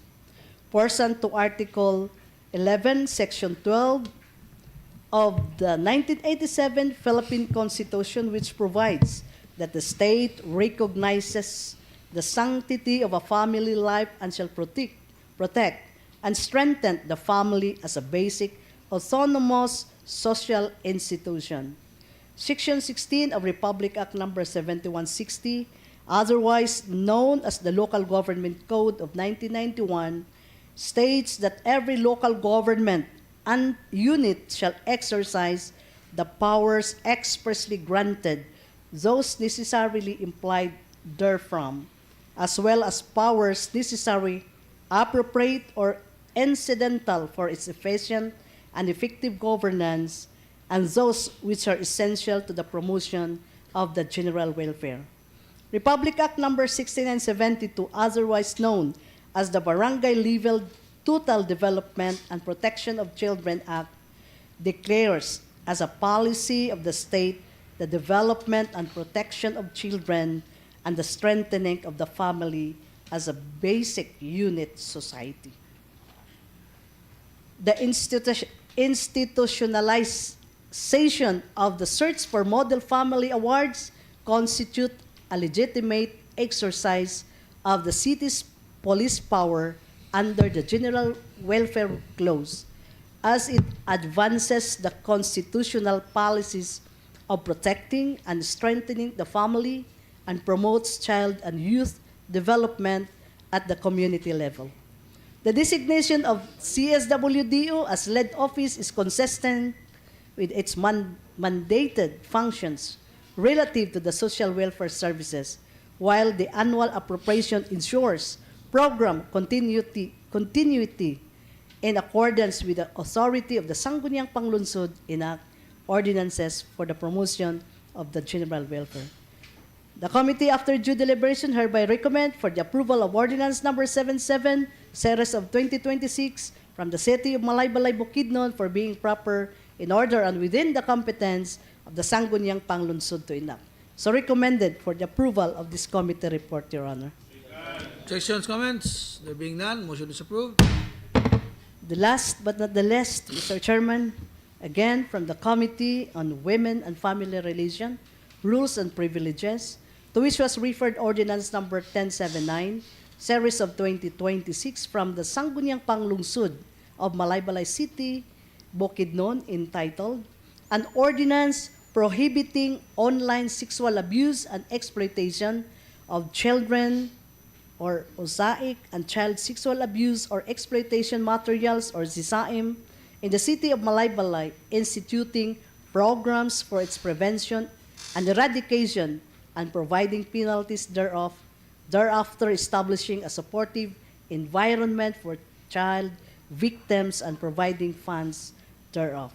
For the findings, the ordinance seeks to institutionalize preventive mechanism, impose penalties, and establish a supportive environment for child victims. However, upon review, the committee finds certain flaw in the penal provision which requires the referral of the ordinance back to the proponent for appropriate action. Recommendations: the committee, after due deliberation, hereby recommend that Ordinance Number 1079, Series of 2026, from the Sangguniang Panlalawigan of the City of Malaybalay, Bukidnon, be referred back to its origin for the purpose of undertaking the necessary corrective revisions to ensure conformity with existing laws and regulations. So recommended for the approval of this committee report, Your Honor. Objections, comments? There being none, motion is approved.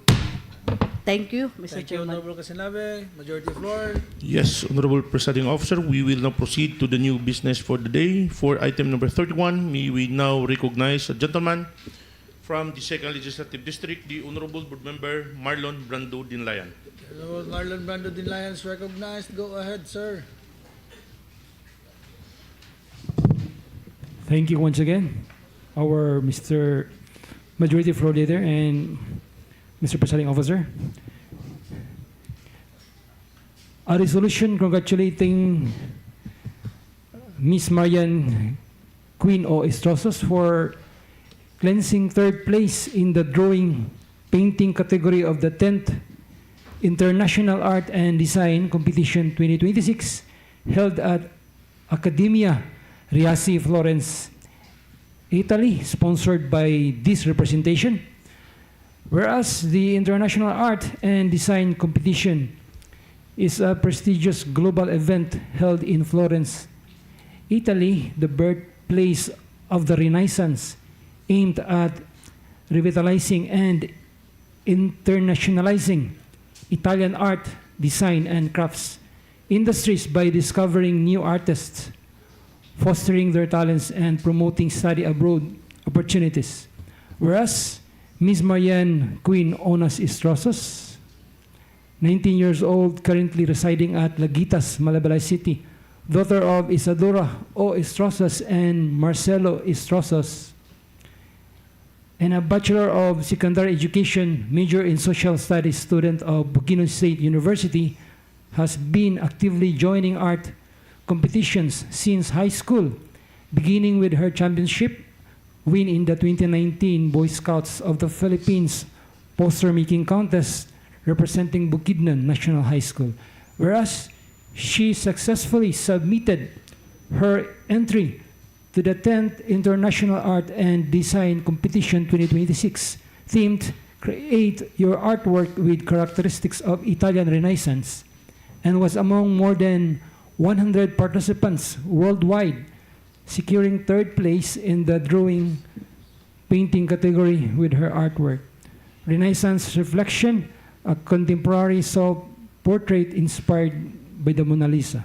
Whereas her technically refined and conceptually grounded piece, crafted with prisma-colored pencils and black marker on paper using Renaissance-inspired layering and sfumato techniques, stood out among international entries and earned her a 30% scholarship grant from Accademia Riasi, Florence, Italy. Whereas this achievement was officially announced on February 28, 2026 and has brought immense pride to Bukidnon State University, the province of Bukidnon, and the Philippines proving that passion, discipline, and cultural appreciation can elevate local talent to the global stage. Whereas the province of Bukidnon, through its Sangguniang Panlalawigan, recognizes its mandate to honor Bukidnon residents who bring distinction to the province in national and international competitions. Now, therefore, on motion of this representation, duly seconded be it, resolved as it is hereby resolved, congratulating Ms. Marian Queen O. Istrosos for clinching third place in the drawing or painting category of the 10th International Art and Design Competition 2026 held at Accademia Riasi, Florence, Italy, and for bringing pride to Bukidnon State University and the Philippines. Resolved further that copies of this resolution be furnished to Ms. Marian Queen Unas Istrosos for her information and record. Moving for the approval of this resolution, Mr. Presiding Officer. Objections, comments? There being none, motion is approved. Thank you, Mr. Presiding Officer. Majority floor. Yes, Honorable Presiding Officer. Proceeding to item number 32, may we now recognize again the gentleman from the 4th Legislative District, the Honorable Board Member Attorney Oliver Owen Baba Garcia. The Honorable Garcia is recognized. Go ahead, sir.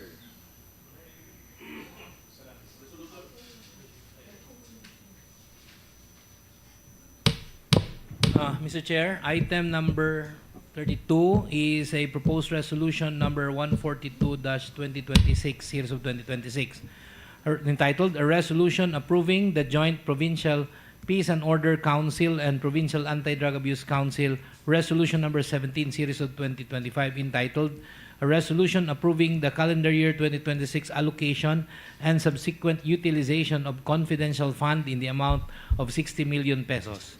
Whereas, under COA, DBM, DILG, GCG, DND, Joint Memorandum Circular Number 2015-01, dated January 15, 2015, the local government units are authorized to appropriate and release confidential funds subject to pertinent laws, rules, and regulations.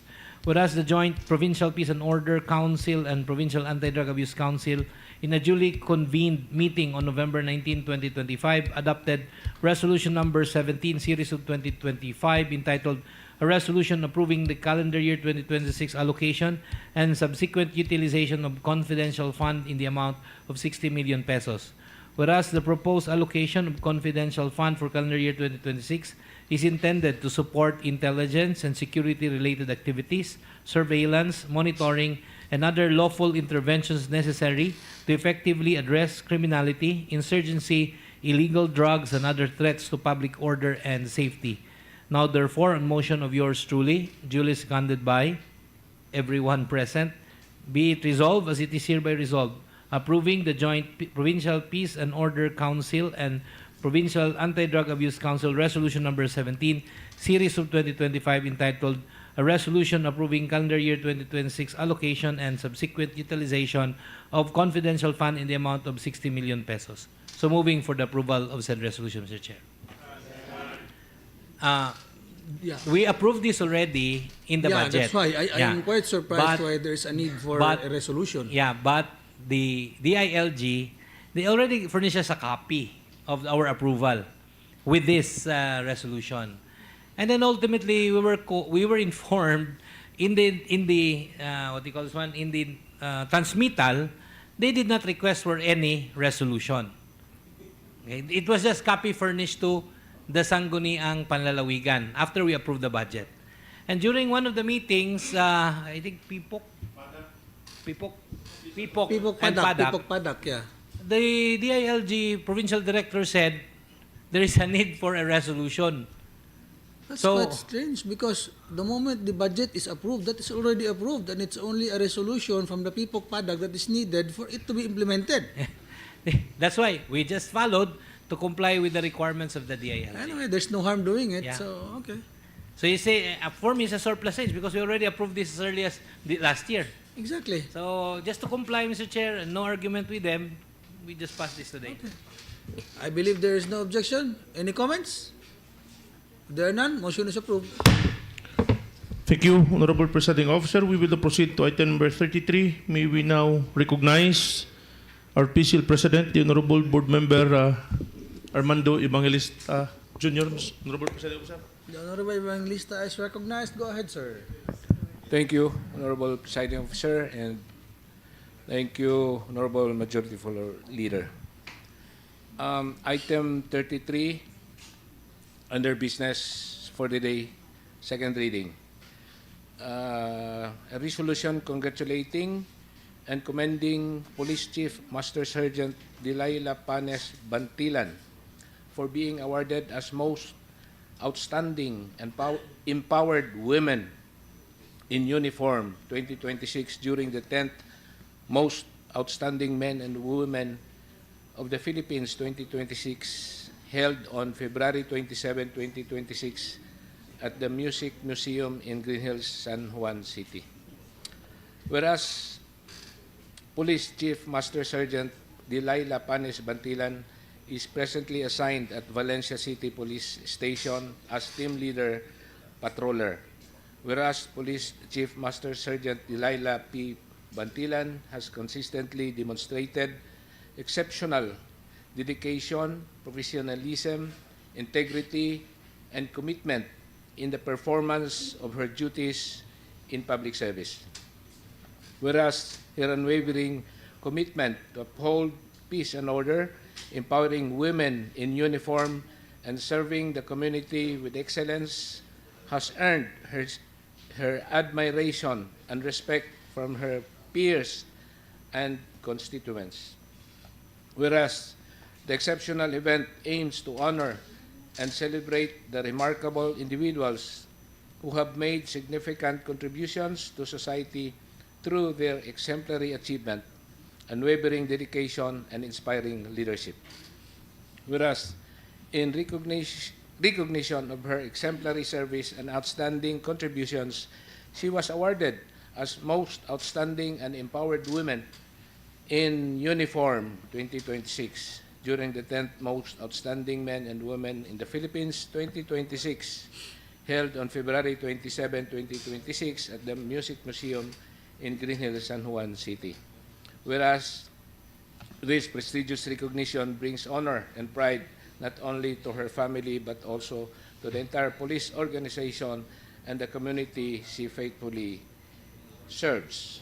Now therefore, be it resolved as it is hereby resolved to pass a resolution congratulating and commending Police Chief Master Sergeant Delilah Panes Bantilan for being awarded as Most Outstanding and Empowered Women in Uniform 2026 during the 10th Most Outstanding Men and Women of the Philippines 2026 held on February 27, 2026 at the Music Museum in Green Hills, San Juan City. Resolved further that a copy of this resolution be furnished to Police Chief Master Sergeant Delilah Panes Bantilan during our regular session as an expression of honor, pride, and appreciation by the Sangguniang Panlalawigan and the people of Bukidnon. Moving for the passage of this resolution, Mr. Presiding Officer. Objections, comments? There being none, motion is approved. Thank you, Mr. Presiding Officer. Thank you, Honorable Evangelista. Honorable Presiding Officer, proceeding to item number 34, may we now recognize the Honorable Board Member Bobby J. Delayan of the 2nd Legislative District. The Honorable Bobby J. B. Dinlayan is recognized. Go ahead, sir. Thank you, Mr. Presiding Officer. Thank you, Majority Floor Leader. Mayong hapon ka natong tanan, no?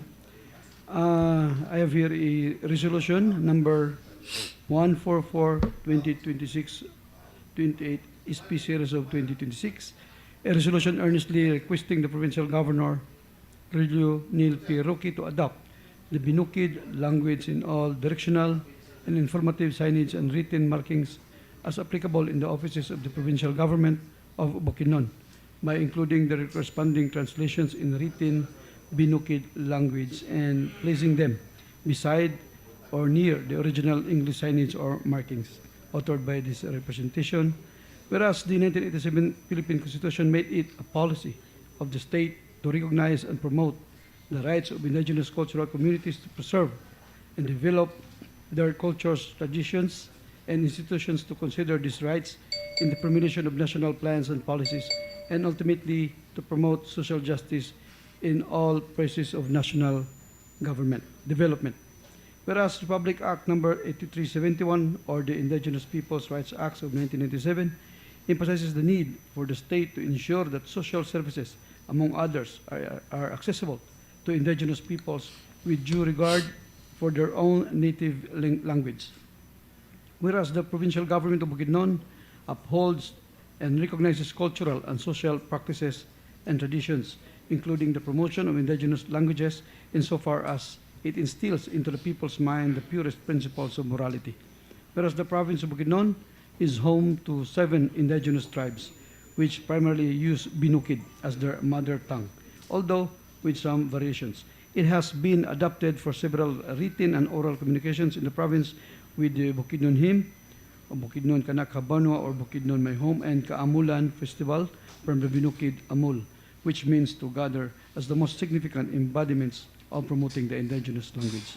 Whereas adopting the Binukid language in directional and informative signs and written markings, among others, promotes cultural identity, prevents endangering the language, and strengthens community resilience by increasing visibility of the native tongue of the indigenous tribes in public spaces like the offices of the provincial government. Now, therefore, motion of this representation duly seconded by the members present, be it resolved, as it is hereby resolved, to earnestly request the provincial governor, Aurelio Neil P. Roque, to adopt the Binukid language in all directional and informative signage and written markings as applicable in the offices of the provincial government of Bukidnon, by including their corresponding translations in written Binukid language and placing them beside or near the original English signage or markings. So further, that the concerned offices or the department that manages directional signage shall refer to the approved the latest Binukid, the dictionary, or otherwise consult the PGO Bukidnon, Indigenous Affairs Division, or the Boksos Department of Language and Letters for the proper and accurate translation of the pertinent English words to Binukid. And so finally, that a copy of this resolution be furnished to the office of the provincial governor for appropriate action. So moving, Mr. Chair. Objections, comments? There being none, motion is approved. Honorable Presiding Officer, proceeding to item number 35 to 39 for these 5 items by this representation. Honorable Presiding Officer, item number 35, this is the endorsement dated February 19, 2026, with attachment of Maria Leleth M. Toran, the provincial agriculturist of this province, forwarding to the members of the 28th Sangguniang Panlalawigan the documents of the Mount Kitanglad Agri Ventures Corporation with the office address at Purok 1B, Lurugan, Valencia City, Bukidnon, applying for the renewal of accreditation as existing pineapple plantation company in the province of Bukidnon. As per evaluation conducted by the Provincial Agriculture Office, it was established that this company is fully complied with the necessary obligation required under the SP Ordinance number 2022, the 096R, an ordinance further amending certain provisions of Ordinance number 2010-04R, entitled an ordinance requiring agricultural plantation and industrial firms in the province of Bukidnon to seek accreditation with the Sangguniang Panlalawigan and for other purposes. Thus, the recommendation of the committee, Honorable Presiding Officer, moving for the approval of the renewal of accreditation of the Mount Kitanglad Agri Ventures Corporation. Objections, comments? There being none, motion is approved. Proceeding to item number 36 to 39, these 4 items. These are all endorsement dated February 25 and February 24 of this year. Honorable Presiding Officer, these are all endorsed by the Bids and Awards Chairman, Attorney Nestor Icahis, the Provincial Government Department Head of the PGSO. The application of accreditation of the various contractor. Item number 36. This is a LYD construction with the office address located at Dapaon, Sindangan, Zamboanga del Norte. And also item number 37. This is the Ragambo Corporation with an address located Zone 5, Coswagan, Cagayan de Oro City. Item number 38. This is the X&Z building construction. Address located Purok 3A, Aglayan, Malaybalay City. And item number 39. Daim Design and Construct with the office address at located Purok 15, Bagutas, Valencia City. This for contractor applying the accreditation to engage business with the provincial government of Bukidnon, that all this firm has established fully complied the necessary obligation and necessary requirements to transact business as per evaluation conducted by the Bids and Awards Committee.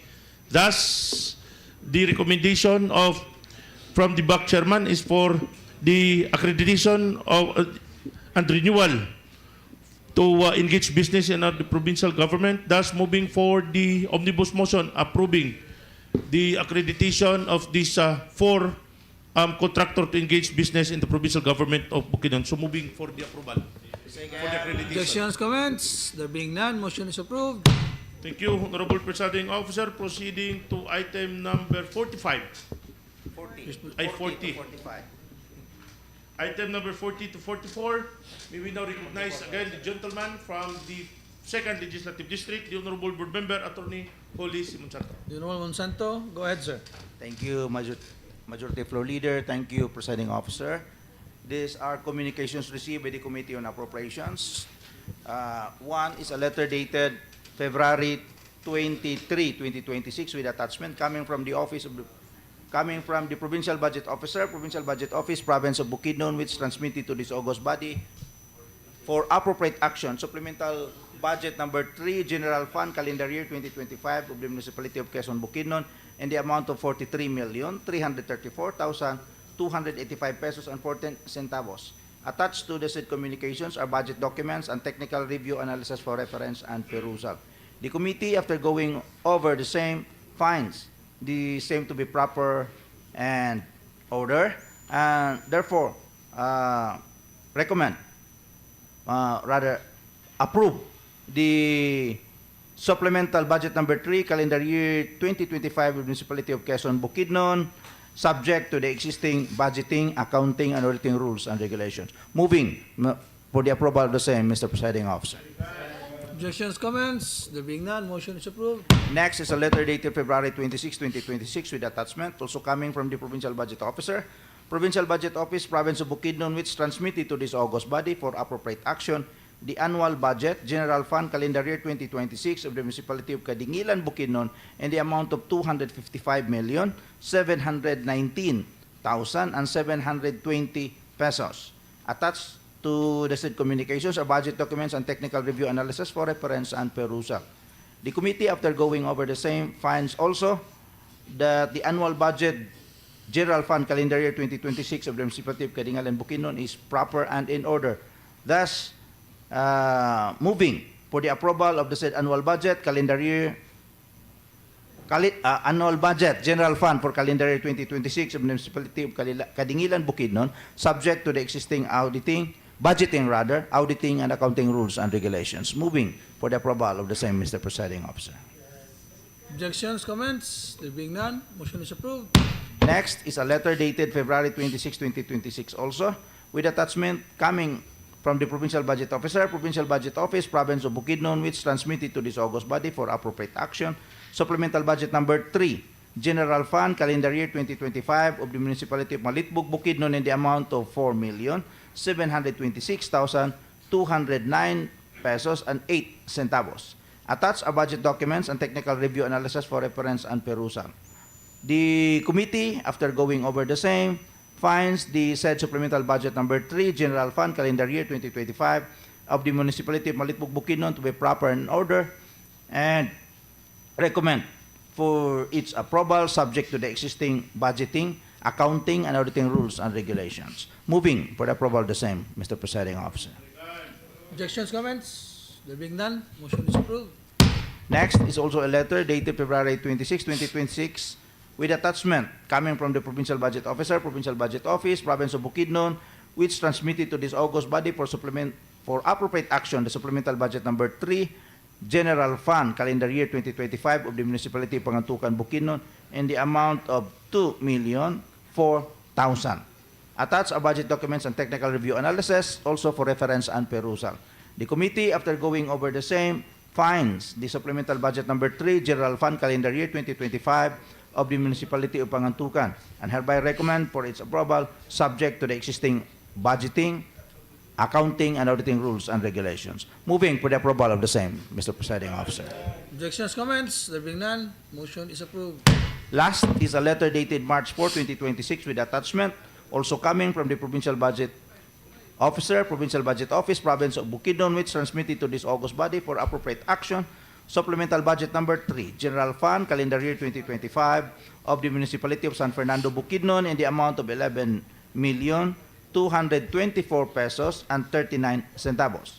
Attached to the said communications are budget documents and technical review analysis for reference and perusal.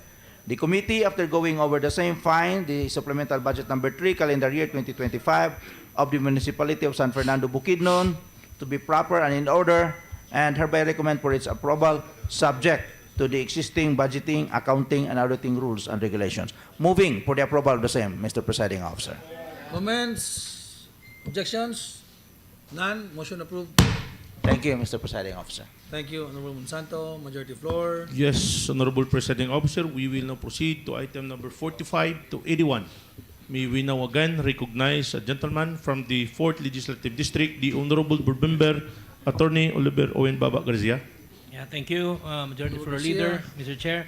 Item 45 is a letter dated February 18, 2026 with attachment of the Provincial Governor requesting this August body for authority to enter into a memorandum of agreement with Protected Area Management Board, PAMBI, of Mount Kitanglad Range Natural Park for financial assistance in the amount of 5 million pesos for calendar year 2026 to support the park's conservation, protection, and management programs, including assistance to the Kitanglad Guard volunteers.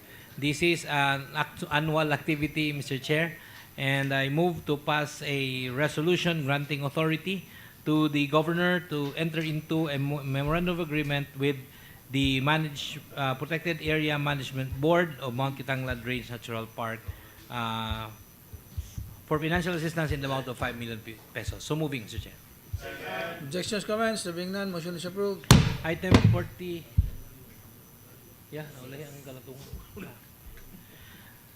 There are two actually na the other one is still pending in the governor's office ang kalatungan nga side. But anyway, item 46, Mr. Chair, is a letter dated February 19 with attachment from the provincial governor requesting this August body for authority to enter into a MOA with the Department of Migrant Workers Regional Office number 10, which aims to strengthen cooperation between the PGB and DMW in promoting the rights and welfare of overseas Filipino workers and members of their families through capability building activities, public information and workers education, anti-illegal recruitment and trafficking in persons campaign, establishment of DMW help desk, and the implementation of gender-responsive full-cycle integration, employment, and livelihood program.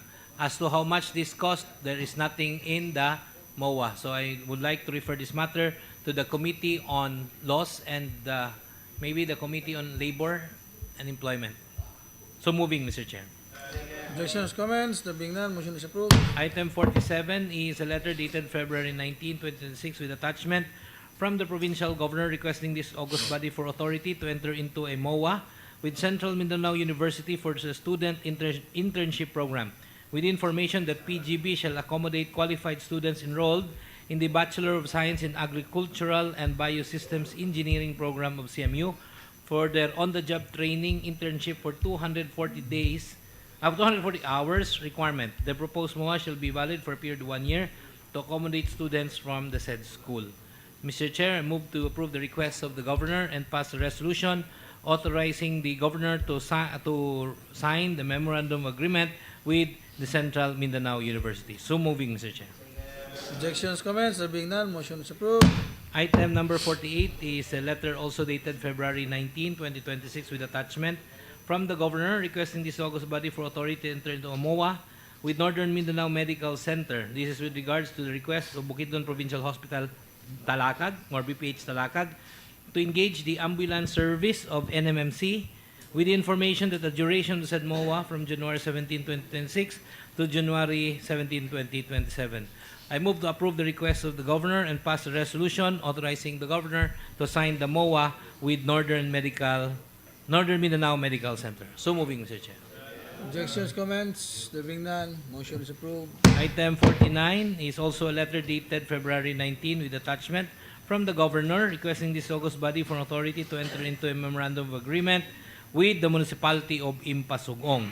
This is with regard to the request of the latter to affiliate with Bukidnon Provincial Medical Center as their referral hospital for patients of maternal birth deliveries with complications at the LGU Impasugong Line-In Clinic.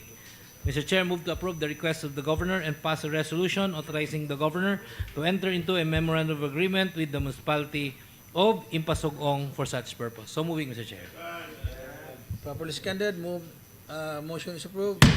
Item 50 is a letter dated February 25 with attachment from the Provincial Governor requesting this august body for authority to enter into a tripartite memorandum of agreement with the Department of Social Welfare and Development Field Office Number 10 and the following cities municipalities to wit: Municipality of Lantapan, Municipality of Maramag, Municipality of Cabangasan, Municipality of Pangantukan, and City of Malaybalay, with the information that the DSWD in partnership with the local government unit and other stakeholders is mandated to implement programs and projects through Risk Resiliency Program, Climate Change Adaptation Mitigation, RRP CCAM project, Local Adaptation to Water Access, LAWA, and Breaking Insufficiency through Nutritious Harvest for the Impoverished, BINHI, to help the communities adapt and mitigate the effects of El Nino and La Nina phenomenon and improve their access to water and food. Mr. Chair, again, this is a complicated tripartite agreement. I would like to refer this matter to the Committee on Laws and the Committee on Social Welfare. The second, matter is referred. Item 51 is a letter dated February 25 from the Governor requesting this august body for authority to enter into a study leave agreement with Dr. Maria Lovilla R. Hernandez, a PGB employee assigned at Bukidnon Provincial Medical Center, with the information that the study leave shall be for a period of 3 months from February 23, 2026 until May 22, 2026. And item 52 is likewise an agreement for study leave with Mr. Lawrence B. Villahermosa, a PGB employee assigned at the Provincial Engineer's Office, with the information that the study leave shall be for a period of 6 months from March 13, 2026 until September 12, 2026. Mr. Chair, I move to grant the request of the Governor in items 51 and 52 and pass an omnibus resolution authorizing the Governor to sign a study leave agreement with Dr. Maria Lovilla R. Hernandez and Mr. Lawrence B. Villahermosa. So moving, Mr. Chair. Objections, comments? None, motion approved. There are items 53, 54, 55, 56, 57, 58, 59, 57 only, are all undated letters from the Governor with attached back resolution number 2026-136 requesting this august body for item 53 authority to sign the contract for the supply and delivery of Pyro Musical for Kaamulan 2026 for PGO Tourism with one supplier, Jesalem Enterprises, for the contract cost of 1,799,500 pesos. This request is certified as urgent by the Provincial Governor. So, Chair, move to approve the request of the Governor and pass a resolution authorizing the Governor to sign the contract for the supply and delivery of Pyro Musical for Kaamulan 2026 with one supplier, Jesalem Enterprise, for the contract cost of 1,799,500 pesos. So moving, Mr. Chair. Objections, comments? Motion approved. Item 54 is an undated letter with back resolution number 2026-137 from the provincial governor requesting this august body for an authority to sign the contract for the supply and delivery of one lot janitorial supplies for various hospitals with one supplier, Marces Corporation, for the contract cost of 1,361,000 pesos 59 centavos.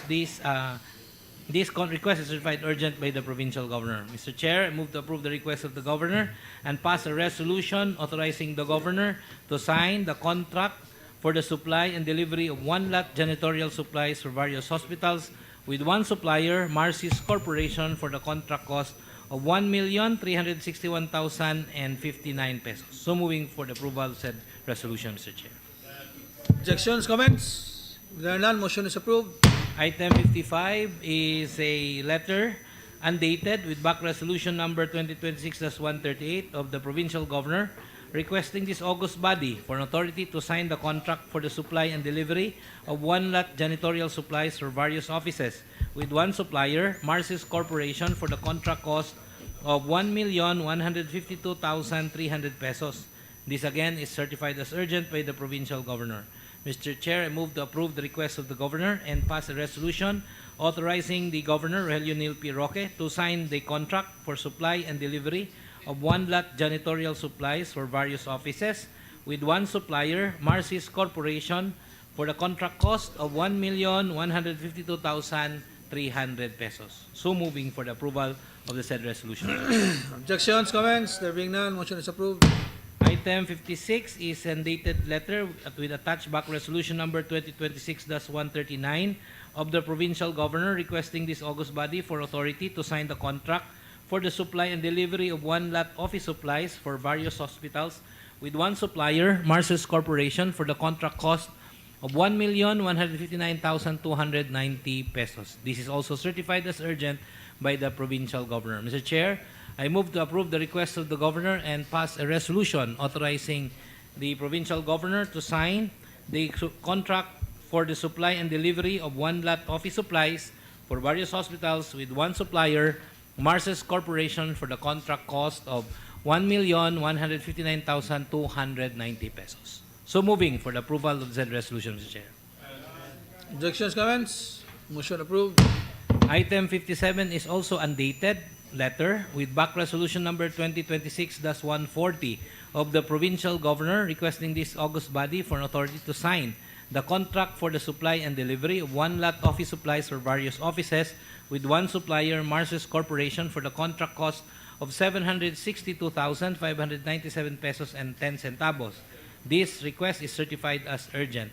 Mr. Chair, I move to approve the request of the governor and pass a resolution authorizing the governor, Rogelio Nil P. Roque, to sign the contract for the supply and delivery of one lot office supplies for various offices with one supplier, Marces Corporation, for the contract cost of 762,597 pesos and 10 centavos.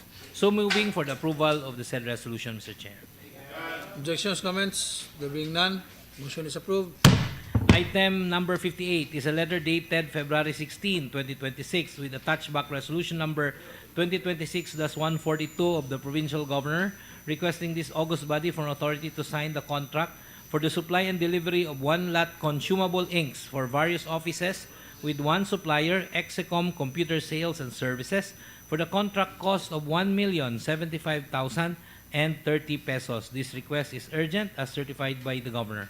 So, Chair, move to approve the request of the governor and pass a resolution authorizing Governor Rogelio Nil P. Roque to sign the contract for the supply and delivery of one lot consumable inks for various offices with one supplier, Execom Computer Sales and Services, for the contract cost of 1,075,030 pesos.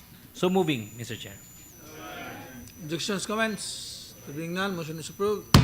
Thank you. Item number 59 is a letter dated February 16 with attached back resolution number 2026-143 from the provincial governor requesting this august body for an authority to sign the contract for the supply and delivery of ICT supplies for various offices with one supplier, BizSwiss Computer Center, for the contract cost of 838,600 pesos. So also certified as urgent by the governor. Therefore, I move to approve request of the Governor and pass a resolution authorizing Provincial Governor Rogelio Neal P. Roque to sign the contract for the supply and delivery of ICT supplies for various offices with one supplier, BizWiz Computer Center, for the contract cost of 838,600 pesos. So moving, Mr. Chair. Objections, comments? There being none, motion is approved. Item 60 is an undated letter with back resolution number 2026-145 of the Provincial Governor Rogelio Neal P. Roque, requesting this August body for an authority to sign the contract for the entertainment package, Celebrity Performers, Kaamulan, Entertainment and Productions Grand Opening for PGO Tourism with one supplier, Events Pro Artist and Events Management Services, for a contract cost of 3,995,000 pesos. Also certified as urgent by the Governor, so may therefore move to approve the request of the Governor, Mr. Chair, and pass a resolution authorizing Governor Rogelio Neal P. Roque to sign the contract for the entertainment package, Celebrity Performers, Kaamulan, Entertainment and Productions Grand Opening for PGO Tourism with one supplier, Events Pro Artists and Events Management Services, for the contract cost of 3,995,000 pesos. So moving for the said approval, Mr. Chair. Objections, comments? There being none, motion is approved.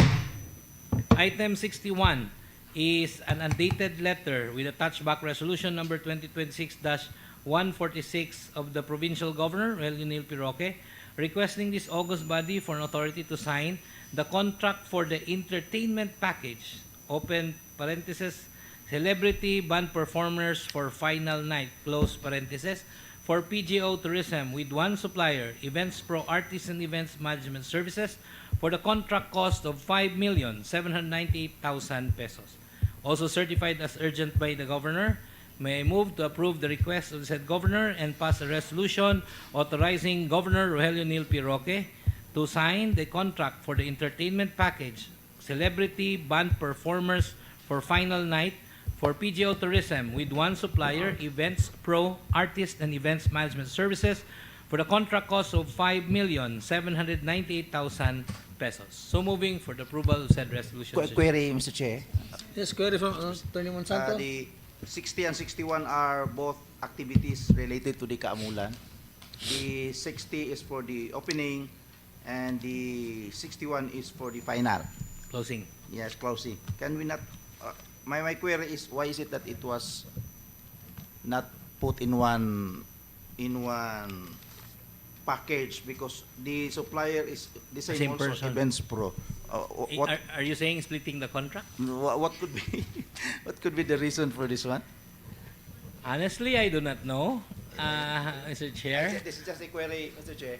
I cannot surmise, but just like the others, with one supplier, I was beginning to look at it as maybe some splitting the contract. I don't know. I really do not know. Anyway, so if you want, as chair of the committee on accounts, we'll refer this to your committee for such. I think the time is already Very short short. for us to verify. We'll just go. This is just a query. Yeah, I really do not know, but I will Comment from the chair. Unlike projects, unlike products, these are not classified as generic items. These are talents individual to unique to an individual. Okay. So maybe naulahi og abot ang proposal sa isa, ang isa dugay nag-confirm as to his availability, so that's why. However, this cannot be considered as projects, or this cannot be considered as generic items nga kuan of the same kind. But for the record, wala ang Mr. kuan. Chair, some of our board members have apprehension, concerns about one performer, Gigi Dilana. Yeah, who fainted recently. Yeah, she has been fainting when she's performing. So would she be medically, physically fit to Maybe you could perform? ask before we would agree to her performance, if the doctor's certification that is fit to perform. She might die in our stage. Oh my God. God forbid. Maproblema tana. Well, we have a doctor who is a board member, so maybe he can respond.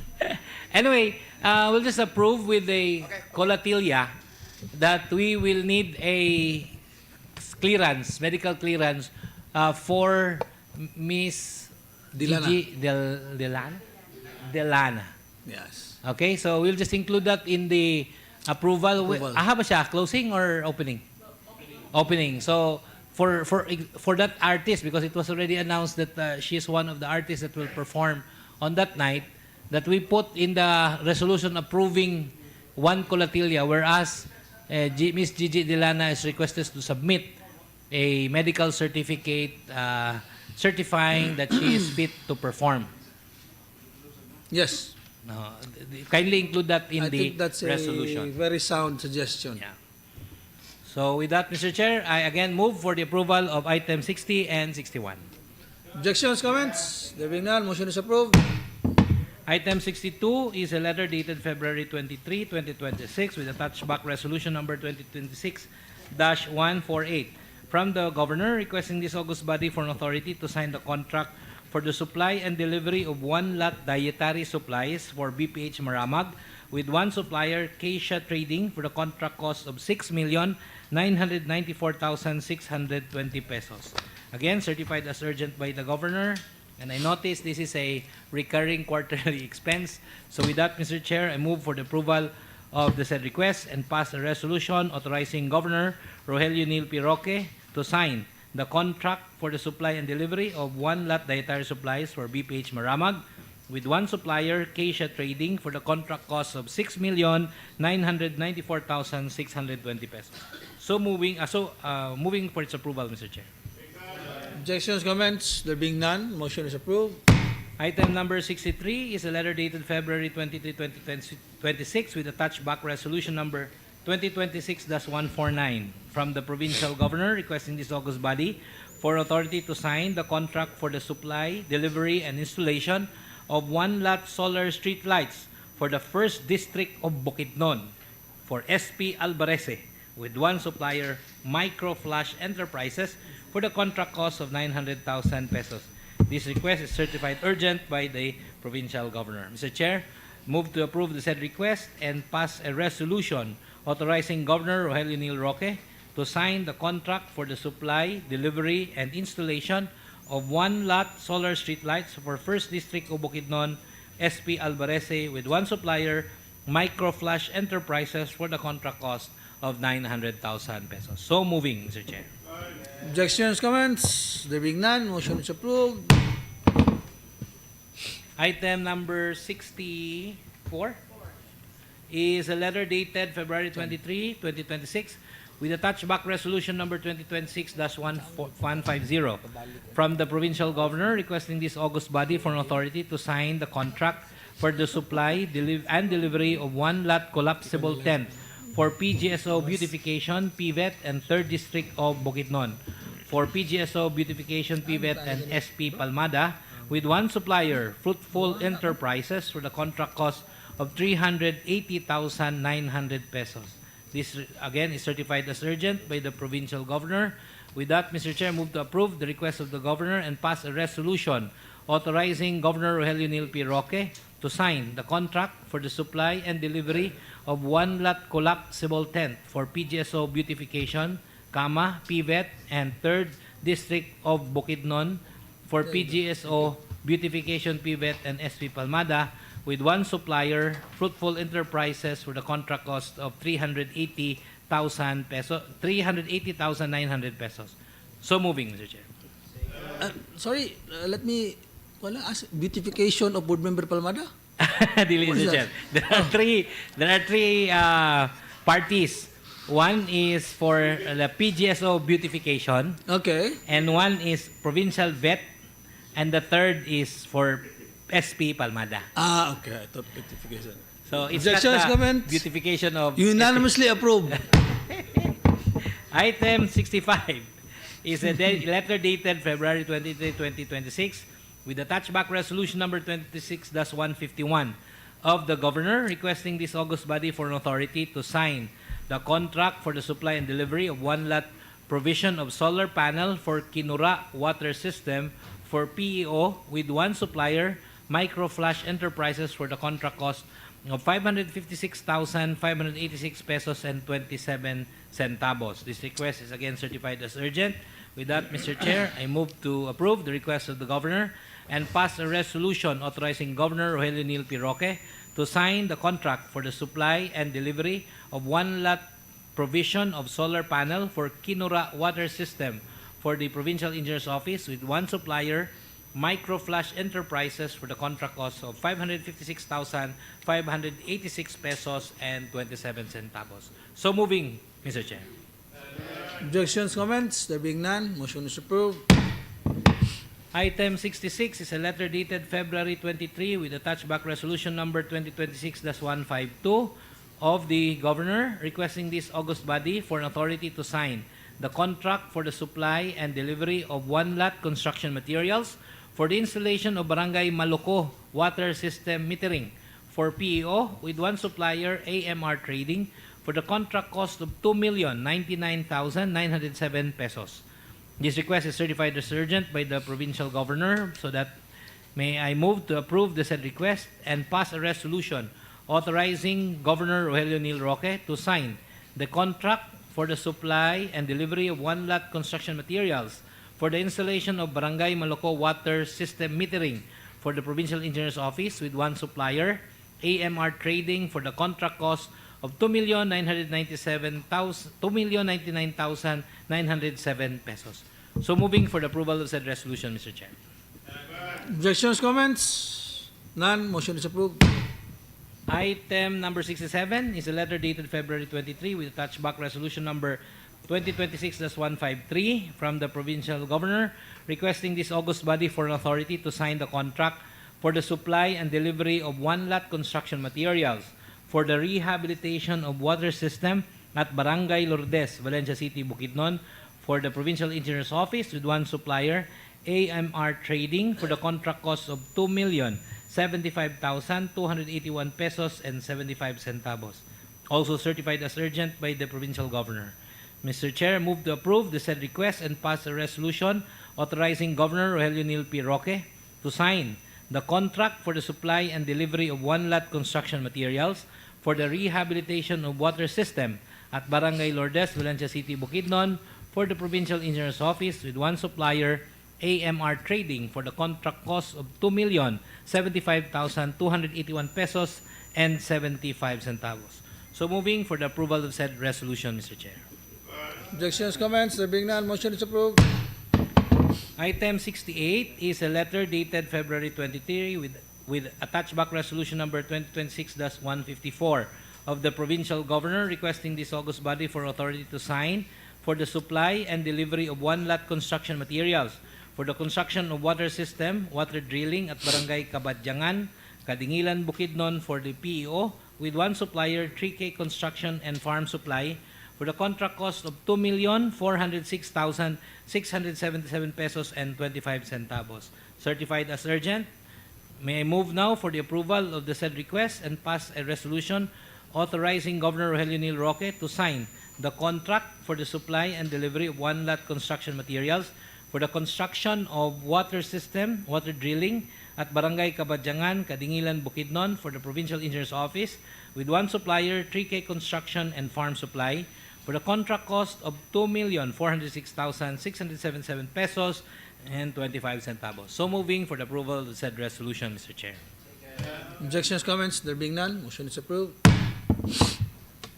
Item number 69 is a letter dated February 24, 2026 with attached back resolution number 2026-157 of the Provincial Governor requesting this august body for an authority to sign the contract for the supply and delivery of one lot medical supplies for the Provincial Legal Office with one supplier, Pink 24/7 Pharmacy Corporation, for the contract cost of 494,665 pesos.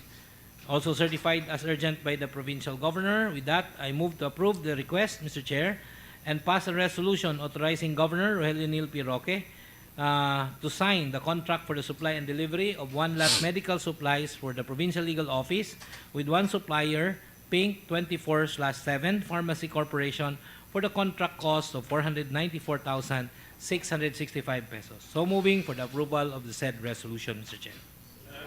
Objections, comments? There being none, motion is approved. Item number 70 is a letter dated February 23, 2026 with attached back resolution number 2026-162 of the Provincial Governor requesting this august body for authority to sign the contract for the supply and delivery of one lot canopy tent for the 1st District of Bukidnon, SP Albarese, with one supplier, Fruitful Enterprises, for the contract cost of 743,070 pesos. Also certified as urgent by the Governor, may I now move for the approval of the said request and pass a resolution authorizing Governor Rogelio Nil Roque to sign the contract for the supply and delivery of one lot canopy tent for the 1st District of Bukidnon for SB Albarese with one supplier, Fruitful Enterprises, for the contract cost of 743,070 pesos. So moving for the approval of said resolution, Mr. Chair. Objections, comments? There being none, motion is approved. Duha na lang ka-page.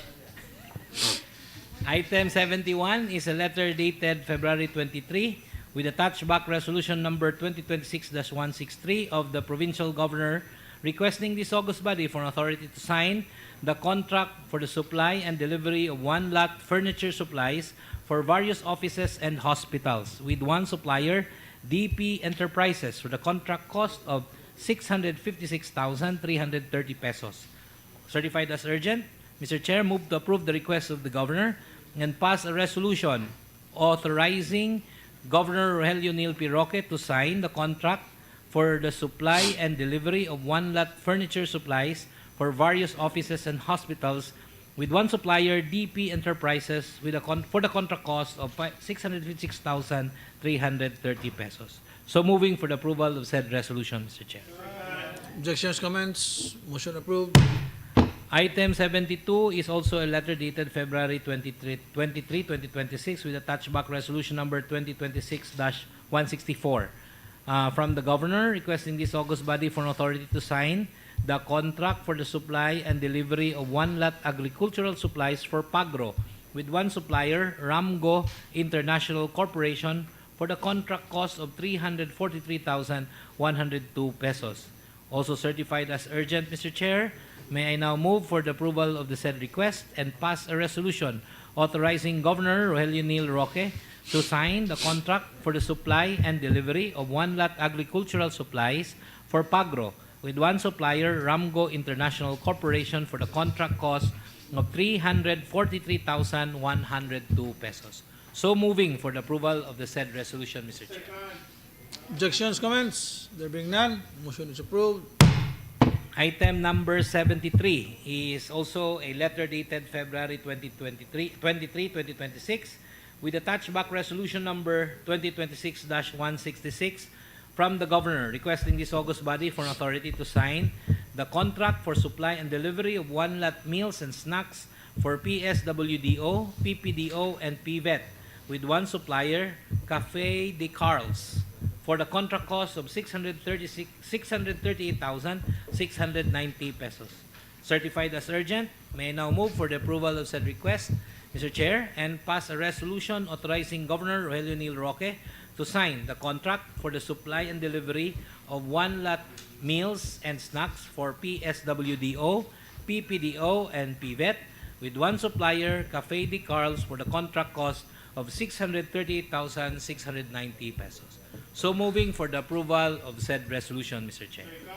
Objections, comments? There being none, motion is approved.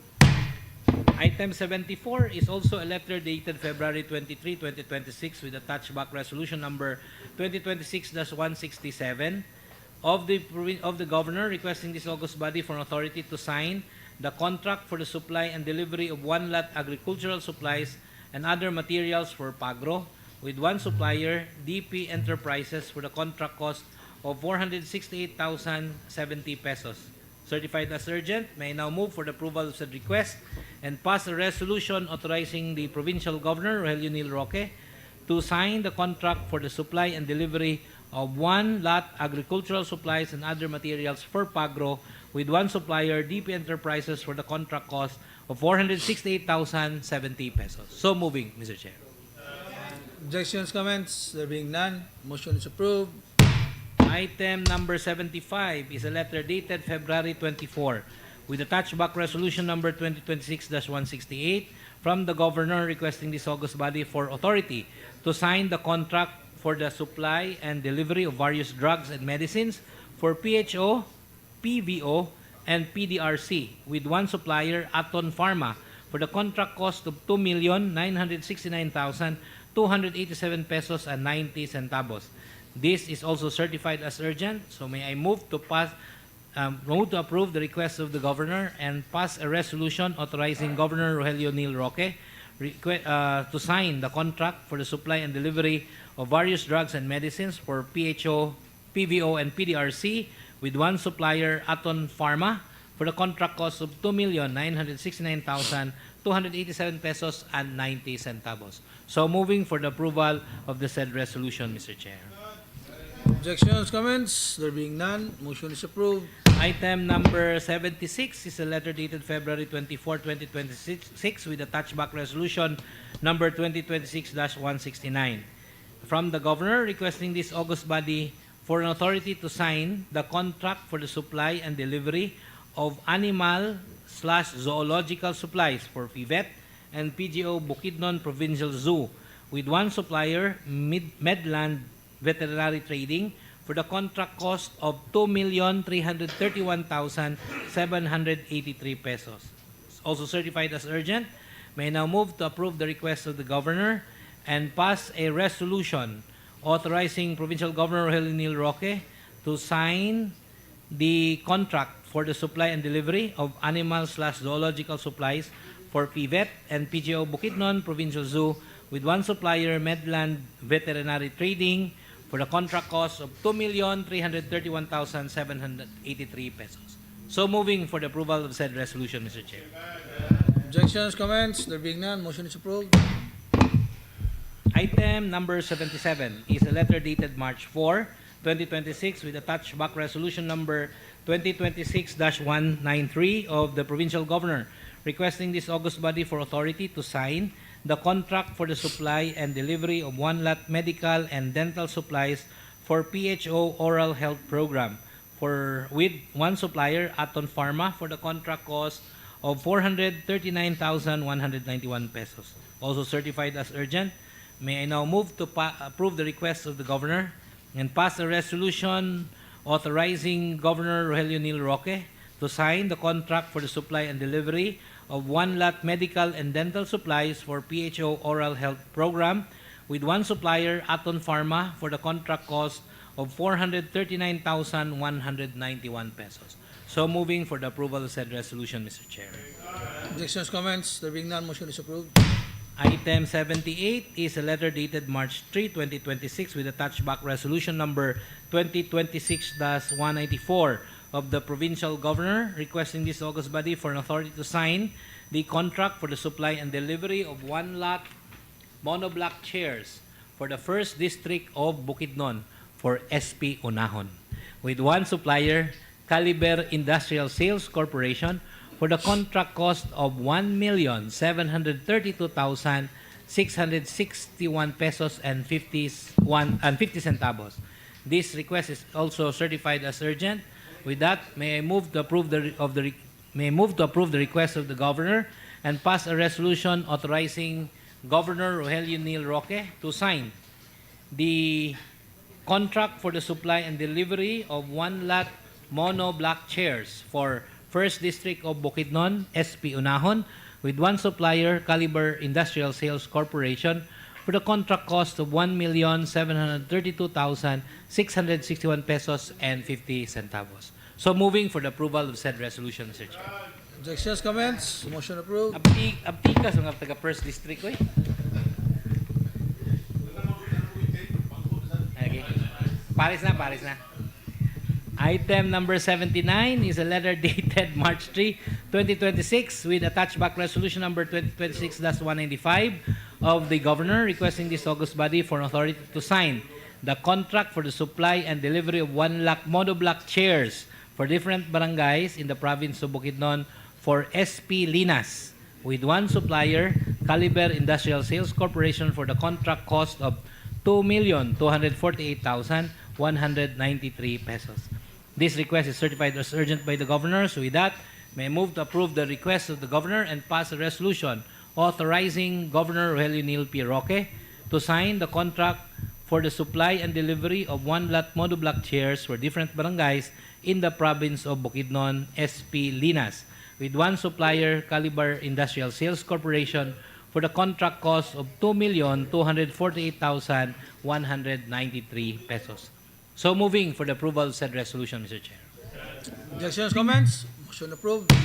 Item 80 is a letter dated March 3, 2026 with attached back resolution number 2026-196 of the Provincial Governor requesting this august body for an authority to sign the contract for the supply and delivery of one-lot construction materials and other supplies for various offices and hospitals with one supplier, X&C Building Construction, for the contract cost of 1,585,056 pesos and 43 centavos. Certified as urgent, may I move to approve the request of the Governor and pass a resolution authorizing the Governor, Rogelio Neal Roque, to sign the contract for the supply and delivery of one-lot construction materials and other supplies for various offices and hospitals with one supplier, X&C Building Construction, for the contract cost of 1,585,056 pesos and 43 centavos.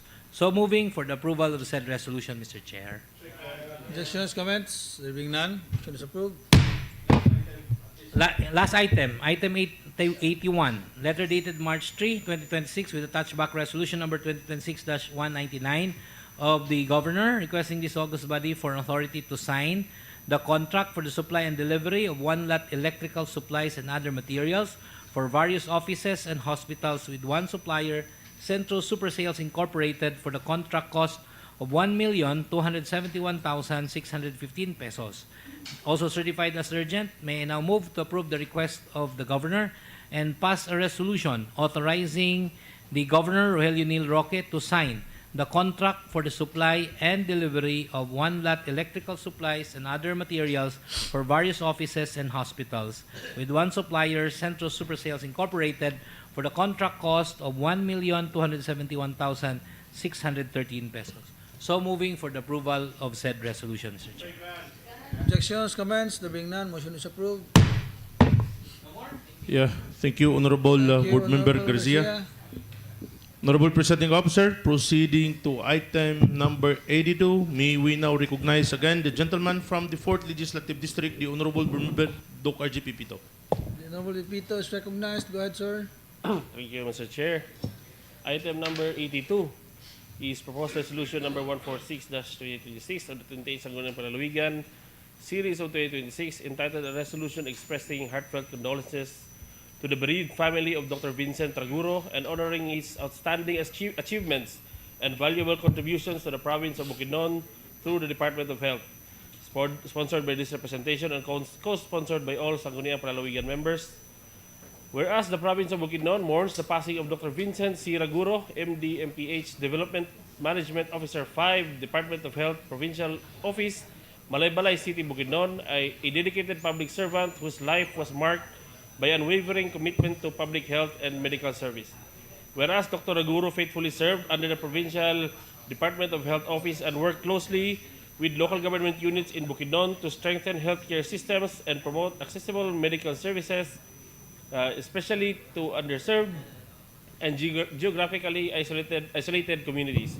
Whereas through his professional competence, leadership, and compassionate service, he significantly contributed to the implementation of national and local health programs, disease prevention initiatives, and public health campaigns that greatly benefited the people of Bukidnon.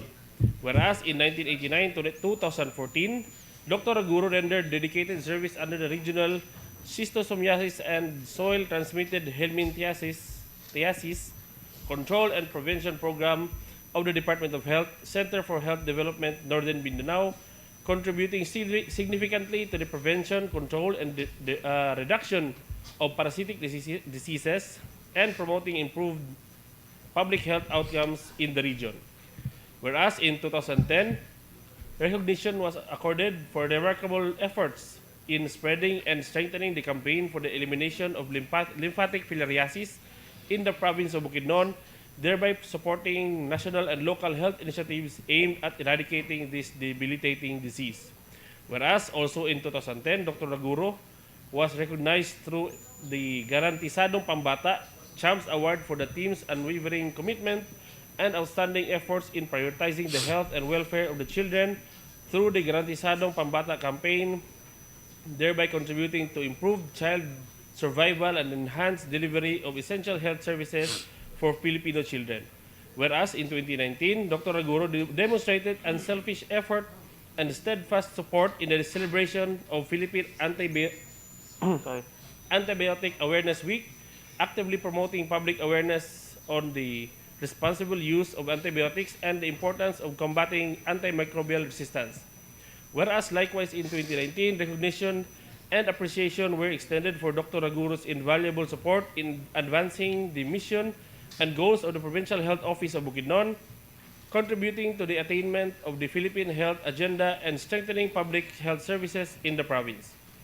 Whereas further in 2019, Dr. Raguro rendered outstanding support and valuable service in promoting the advocacy message, handle antibiotics with care, ensuring the responsible antimicrobial use in every sector, thereby helping raise awareness on the proper and responsible use of antimicrobial medicines across communities and institutions.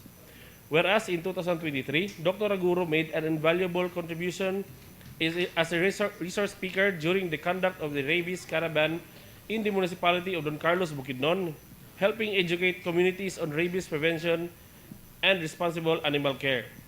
Whereas in 2024, Dr. Raguro continued to demonstrate commitment to public service by providing invaluable support as a partner of the provincial government of Bukidnon in the Hatid Servicio caravan, bringing essential government services closer to the communities. Whereas in 2025, Dr. Vincent C. Raguro extended unwavering support and invaluable contribution to the success of the Handog, Chinelas, and Dental Kits activity. Within the theme, Chinelas at Dental Kits para sa kinabukasan, isang hakbang, isang pag-asa, at mangiting malinis, ngiting panalo. Demonstrating steadfast dedication to uplifting the lives of children and strengthening community service initiatives that inspire generosity, compassion, and unity. Whereas his dedication to advancing healthcare services reflected his deep concern for the welfare of the community and his steadfast belief in the equitable access of quality health services. Whereas his passing is a profound loss not only to his family and colleagues, but also to the province of Bukidnon and the entire public health sector he faithfully served. Now, therefore, on motion by this representation and severely seconded by the august body in session assembled, be it resolved as it is hereby resolved, a resolution expressing heartfelt condolences to the bereaved family of Dr. Vincent Raguro and honoring his outstanding achievements and valuable contributions to the province of Bukidnon through the Department of Health. Reserve further that copies of this resolution be furnished to the family of Dr. Vincent Raguro and to the regional office of the Department of Health as an expression of the province of Bukidnon's gratitude and sympathy. So moving for the approval and adoption of this resolution, Mr. Chair. Objections, comments? There being none, motion is approved. Thank you, Honorable Pepito. Adjourn the floor. Yes, Honorable Presiding Officer, second to the last item. May we now recognize the Honorable Board Member Armando Evangelista for item number 83. The Honorable Evangelista is recognized. Go ahead, sir. Thank you once again, Honorable Presiding Officer and Majority Floor. For item 83, under new business for the day, proposed resolution number 147-2026 of the 28th SP. A resolution earnestly requesting the Office of the President of the Republic of the Philippines through His Excellency President Ferdinand Marcos Jr. to take measures to temporarily suspend the imposition of the value-added tax, VAT, on petroleum products and liquefied petroleum gas, LPG, until world market prices for fuel stabilize. Whereas the continuing volatility of global oil prices has significantly affected the cost of petroleum products in the Philippines resulting in increased fuel prices that directly impact transportation, food production, electricity generation, and the overall cost of living. Whereas the imposition of the 12% value-added tax on petroleum products and liquefied petroleum gas further contributes to the rising retail prices of fuel and household energy sources. Whereas the increase in fuel prices disproportionately affects low-income families, farmers, fishermen, transport workers, and small businesses who rely heavily on fuel and LPG for their daily livelihood and household needs. Whereas temporarily suspending the VAT on fuel and LPG during periods of high global oil prices is a practical measure that may help cushion and economic burden on Filipino consumers and stabilize local prices of essential goods and services. Whereas the local government of Bukidnon recognizes the urgent need for national government intervention to mitigate the adverse economic effects of rising fuel prices on local communities. Now, therefore, on motion by this representation, be it resolved, as it is hereby resolved, to pass a resolution earnestly requesting the Office of the President of the Republic of the Philippines through His Excellency President Ferdinand Marcos Jr. to take measures to temporarily suspend the imposition of the value-added tax on petroleum and liquefied petroleum gas until world market prices for fuel stabilize.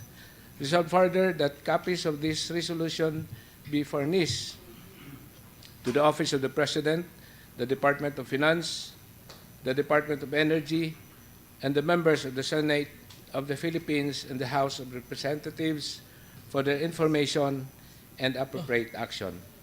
Moving for the passage of this resolution, Mr. Presiding Officer. Objections, comments? There being none. Comment from Honorable Garcia. Mr. Chair, I am not against the resolution. I would like to clear that from the outset. The national government, the Congress, however, just recently approved the authority to suspend the excise tax, granting the President authority to suspend or reduce excise tax. We are requesting that the President also suspend the implementation of the VAT. By the way, petroleum is covered by both excise and VAT. Yes. So, Mr. Chair, my only worry is this. Currently, we have 17.7 trillion in debt. Even the salaries of national government officials and employees are sourced from borrowings. So, lessening the sources of income by the national government will surely also impact our resources and eventually lead us to more borrowings. While this is a stopgap measure for what is happening, I would just like to caution that this is the implication of our request. I hope we understand all this, that eventually it will come back and bite us all in the ass, so to speak. But again, in order to alleviate the plight of every small Filipino, I am supporting this resolution, Mr. Chair. Thank you, Board Member Garcia. Any other comments? There being none, motion is approved. Thank you, Mr. Presiding Thank Officer. you, Honorable Evangelista. Honorable Presiding Officer, the last item that we have for this afternoon in the second reading, may we now recognize again the gentleman from the 4th Legislative District for item number 84, the Honorable Board Member Attorney Oliver Owen Baba Garcia. Honorable Garcia is recognized. Go ahead, sir. Item number 84, Mr. Chair, is a joint committee report of the Committees on Laws, Justice and Human Rights and the Committee on Education and Rules and Privileges. Committee Report number L-138, K-016, and R-738. Mr. Chairman, the Committee on Laws, Justice, Human Rights, Education, and Rules and Privileges, to which was referred the proposed Provincial Ordinance number 026, Series of 2026, authored by the Honorable Minerva C. Casinabe, Board Member, 3rd Legislative District, and co-authored by yours truly of the 4th Legislative District, entitled An Ordinance Further Amending Ordinance number 2023-022R 27th SP, entitled An Ordinance Amending Ordinance number 2022-001R 27th SP, entitled An Ordinance Rationalizing the Grant of Donation or Assistance to Qualified Beneficiaries, amending and or modifying for the purpose Ordinance number 2013-088R 11th SP, entitled An Ordinance Prescribing Guidelines, Limits, and Qualifications for the Release of Financial Assistance for medical, burial, death, educational, and other form of assistance in the province of Bukidnon and for other purposes, have considered the same and hereby submit their findings, comments, and recommendations. Findings. The committees find that the ordinance seeks to further amend Ordinance number 2022-001R as amended by expressly extending medical assistance coverage to non-Bukidnon resident participants officially attending the provincially hosted events subject to limitations and conditions. Article 2, Section 19 of the 1987 Constitution provides that the state shall promote a just and dynamic social order and free the people from poverty through policies that provide adequate social services and an improved quality of life for all. The committees find that the extension of medical assistance under defined conditions to official participants in the provincial activities who suffer medical emergencies within Bukidnon constitutes a legitimate exercise of the state's policy to ensure access to adequate social services. By refining the coverage of the existing ordinance, the province operationalizes this constitutional mandate at the local level without unduly expanding the class of beneficiaries beyond those directly connected to officially sanctioned provincial undertakings. Article 13, Section 11 of the same Constitution mandates that the state shall adopt an integrated and comprehensive approach to health development and endeavor to make health and other social services accessible to all at affordable cost. The proposed amendment aligns with this directive by ensuring that immediate medical need arising during provincially hosted events are addressed through an organized and regulated assistance framework. The requirement that assistance be secondary to existing personal or agency-provided insurance further demonstrates an integrated approach to health financing and safeguards public funds from unnecessary exposure. Section 16 of Republic Act Number 716, otherwise known as the Local Government Code 1991, provides that local government units shall exercise powers necessary, appropriate, or incidental for its efficient and effective governance, and those essential to the promotion of the general welfare. The committee holds that the amendment squarely falls within the province's police power and general welfare authority as it ensures that activities officially organized and hosted by the provincial government are supported by responsive mechanism to address contingencies affecting participants. The imposition of documentary requirements and defined temporal coverage reflects a measured and responsible exercise of such power. Moreover, Section 468, number 4 of the same code authorizes the Sangguniang Panlalawigan to enact ordinances necessary for the efficient and effective provision of basic services and facilities. The committee finds that the amendment is a valid exercise of the delegated legislative authority as it enhances the province's capacity to provide health-related assistance within the context of its official functions. The provincial government of Bukidnon is authorized to adopt measures that are necessary and incidental to the effective discharge of its functions, particularly in safeguarding the welfare of individuals within its jurisdiction during officially sanctioned activities. by providing limited and clearly conditioned medical assistance to non-residents, participants in provincially hosted events, the province operationalizes its general welfare powers in a manner that harmonizes humanitarian consideration with fiscal responsibility without departing from statutory limitations. Recommendation: the committees, after due deliberation and careful study, hereby recommend for the approval of the proposed Provincial Ordinance Number 02628 SP Series of 2026 for being proper, in order, and within the competence of the Sangguniang Panlalawigan to enact. So recommended, Mr. Chair. Objections, comments? Motion approved. May I move to dispense from third and final reading the said ordinance, Mr. Chair? Objections, comments? There being none, motion is approved.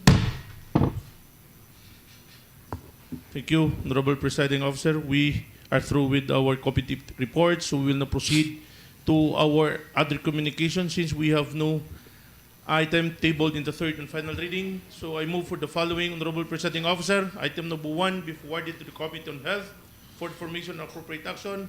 Items number 2, 5, and 13. This will be forwarded to the Special Investigating Committee regarding on the boundary dispute for information and appropriate action. Item number 3 be forwarded to the Committee on Public Service, Utilities, Transportation for information and appropriate action. And item number 4 be forwarded to the Committee on Laws, Justice and Human Rights for information and appropriate action. Item number 6, this will be forwarded to the Vice Governor, Board Member Balansag, Board Member Tortola, and SP Secretary, Attorney Apollo Magwali for information reference. Items 7, 8, and 9, this will be forwarded to the Committee Engineering, Public Works for information and appropriate action. And item number 10, this will be noted. And requesting our Secretary to post at the CSP Bulletin Board regarding on the NWRB case number 2019-134. And also item number 11, this will be forwarded to Committee on Appropriation for information and appropriate action. Item number 12, this will be forwarded to the Committee on Environmental Protection, Climate Change, Disaster Preparedness for information and appropriate action. And item number 14, this will be noted. So moving for the approval as enumerated, Honorable Presiding Officer. Objections, comments? There being none, motion is approved. Honorable Presiding Officer, we will now proceed to the other matters from the board members. Board members' time. The Honorable Board Member Pipito or Board Member Marlon Dinlayan. And only two, Honorable Presiding Officer. And lastly, Honorable Monsanto. Okay, Honorable Pipito. Thank you, Mr. Presiding Officer. I would like to call in on for a committee meeting, hearing, next Tuesday morning, siguro 9 a.m. regarding the proposed ordinance entitled Amending and Revising the Organizational Structure of the Sangguniang Panlalawigan of the Provincial Government of Bukidnon, thereby separating the Office of the Secretary to the Sangguniang Panlalawigan, revising its existing organizational structure and defining its roles and functions, and for other purposes. And I would like also to invite our PHRMO and then our very own Secretary to the Sangguniang, Attorney Magwali. Mr. Presiding Officer. Next week, 9 a.m. Thank you. Okay. Next week, Mr. Tuesday, Secretary, please make the necessary 17. invitations. 9 a.m. 9 a.m. Okay na? Noted, Mr. Presiding Officer. Thank you. All right. Thank you, Honorable Pipito. Next, Board Member Marlon Dinlayan. Thank you, distinguished Majority Floor Leader and Honorable Mr. Presiding Officer. Redundant na. I would like to, I am respectfully requesting for a committee hearing and to be attended by the members of the Committee on Tourism and Beautification. Mr. Presiding Officer, this is to deliberate and conduct discussions on the proposed provincial ordinance entitled An Ordinance Establishing the Provincial Tagline of Bukidnon as Maragway Bukidnon, My Beautiful Home. So we are going to schedule this coming March 17 at 10 a.m. And I would like to invite the following persons. First, to Sir Antonio Dagok Jr. From the Indigenous People Sector. Second, Engineer Annabel B. Incabo, the Division Chief of the Department of Trade and Industry, Bukidnon. Third, Mr. Nelson Nadella, the President of Bukidnon League of Tourism Officers and Coordinators. This is a Boltok. Next, Mr. Butch Anthony Melendez, the Acting Provincial Tourism Head. And lastly, Dr. Lorenzo B. Dinlayan III from Bukidnon State University, the Director, Student Leadership and Development. And of course, the members of the Tourism and Beautification. Thank you, Mr. Presiding Officer. Yes, so you have been notified, members of the Tourism Committee. So, Mr. Secretary, please make the necessary invitation as manifested by Honorable Marlon Dinlayan. This is noted, Honorable Presiding Officer. Honorable Monsanto. This is not a committee hearing schedule, Mr. Chair. This is just some information and maybe some invitation for us to celebrate also. We co-celebrate with our women since month of March is a women's celebration. So there is some suggestion if on the next session, if we could yes, on our attire, Mr. Chair, there's something purple, Mr. Chair. If that would be acceptable, Mr. Chair. Next Tuesday, if we could, yes, pwede man na sa ilalom sa atong Amerikana. Yeah. Something visible, Honorable Palmada, not your socks or the other one. Yeah, it has to be visible. Thank you for that suggestion. That's a very sound suggestion. Thank you, Mr. President. Ribbon? Anyway, next session. Kuha man ta, coat man ta, next kuha. So, it's either the tie or the undershirt or the shirt, you know. Or the pants, mas guwapo. Kung pants mo purple, yeah, sure. Dili lang tong socks o brief. Lisod sa to. Kay kon mag-brief ka, balihon nimo murag Superman. Pantalon una ay ang brief. Beautiful. Okay, gentlemen and ladies, please take note of that. Please take note of that. Thank you.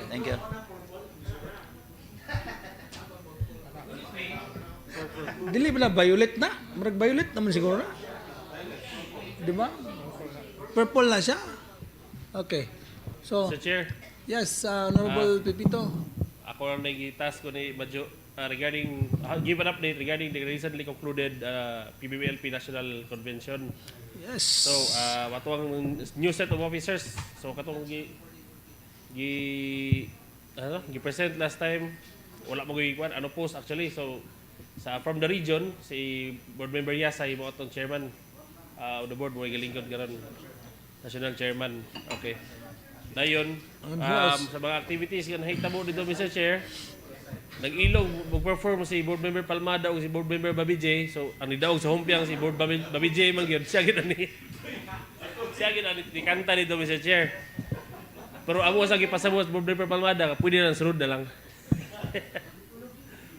Wala bang tayo, abot na ba tayo video ato? Win or lose. Nag-ilog sa performance? Nag-ilog.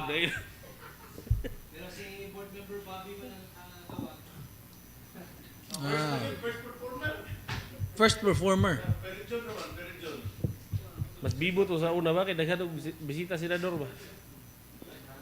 Anyway, Mr. Chair, gawas anak Mr. Chair, I would like also to inquire sa ato ang siguro sa secretary.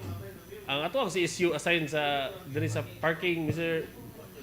Chair, but wala na assign na diya. Gimingaw ko kay Alex. So magmuna karon nagdasok gina kay lahi na nga park. So basig pwede bisag Tuesday lang ma-reserve. Mr. Chair ba? Yeah. Okay, Actually, we have an early communication with the with the CSU I think a year ago already, Mr. Presiding Officer, but we will just remind them. Yeah. Kay siguro anyway, Tuesday naman po ato ang session. Kana lang good nga tayo padili kayo magano. That actually strengthens our claimor to have our own building. On new building. Yeah. With parking. Including parking exclusively for the board members. But anyway, let's just content ourselves with what we have. So, please coordinate with the CSU, Mr. Secretary. Yes, Thank you, Mr. Chair. Mr. Presiding Officer. Thank you, Honorable. Yes, Honorable Garcia. Yeah, Mr. Chair, this is with regard to the Laban Bawi 4-day work week. Oh, okay. Eventually, the decision is given to the local government unit. So I don't know what will be our stand in the Sangguniang Panlalawigan because yesterday there was an initial release via online of a 4-day work week nga 6 a.m. following what the Civil Service Commission suggested na 6 a.m. to 7 a.m. to 6 p.m. But eventually it was gibawi ni Gov nga wala pa to siya because from what I understand it's the local government that will decide ang agencies that's why I think the point is to save in the cost of fuel. So muna nga i-leave nila ang ang 1 day for no work, but you have to satisfy the 80-hour work week. Muna nga 40 hours work week so that you have to report at 7 a.m. and go home at 6 p.m. Now, yes, perhaps makasave, Mr. Chair, but DepEd will not include the teaching force, only the non-teaching. Yes. So therefore, there will still be classes. So Attorney Ruby will have to go out of her house and bring the pamangkin to to the school. So again, he will have to spend fuel because there is still school. So might as well report na lang to work because it's the same story. So I don't know if they really studied this, but this is, I think, a knee-jerk reaction to what's happening. So we need to have a consensus as far as our office is concerned. Okay. If we really intend to follow the 1 day no work as suggested, mandated by the Civil Service Commission. So siguro we still have time. I don't know if the dinner is ready, but if not, maybe we can have a consensus on this. Okay. Here's what other LGUs are doing. In fact, this is what's being done in Manolo. I don't know if about the other local government units that we cannot for 1 day paralyze the operation. So what they are doing is for 1 day skeletal for a certain department, division, or section. And the next day, the other nasa skeletal na pod. So at least naagid nga po dili gid sa ma-completely paralyze ang usa ka division or section or the whole office for that matter. So pwede na unless there are better suggestions.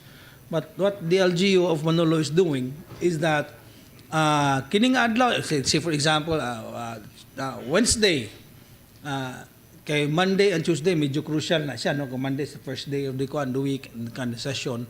So on the Wednesday skeletal ang Sanggunian, and then the next day kung kinsa to ang absent for that muy mag-appear sa Thursday, and then Friday duty tanan to prepare for the next session. That is my suggestion. Para ana.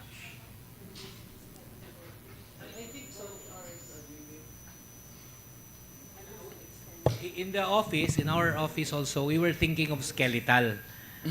This if there are 6 people in the office, so 6 will report tulo-tulo every other day, no? At least for one day lang. Oo. Tulura ang mag-duty. Tulang mag-duty kay naka daylight saving time or fuel saving time ang the remaining 3.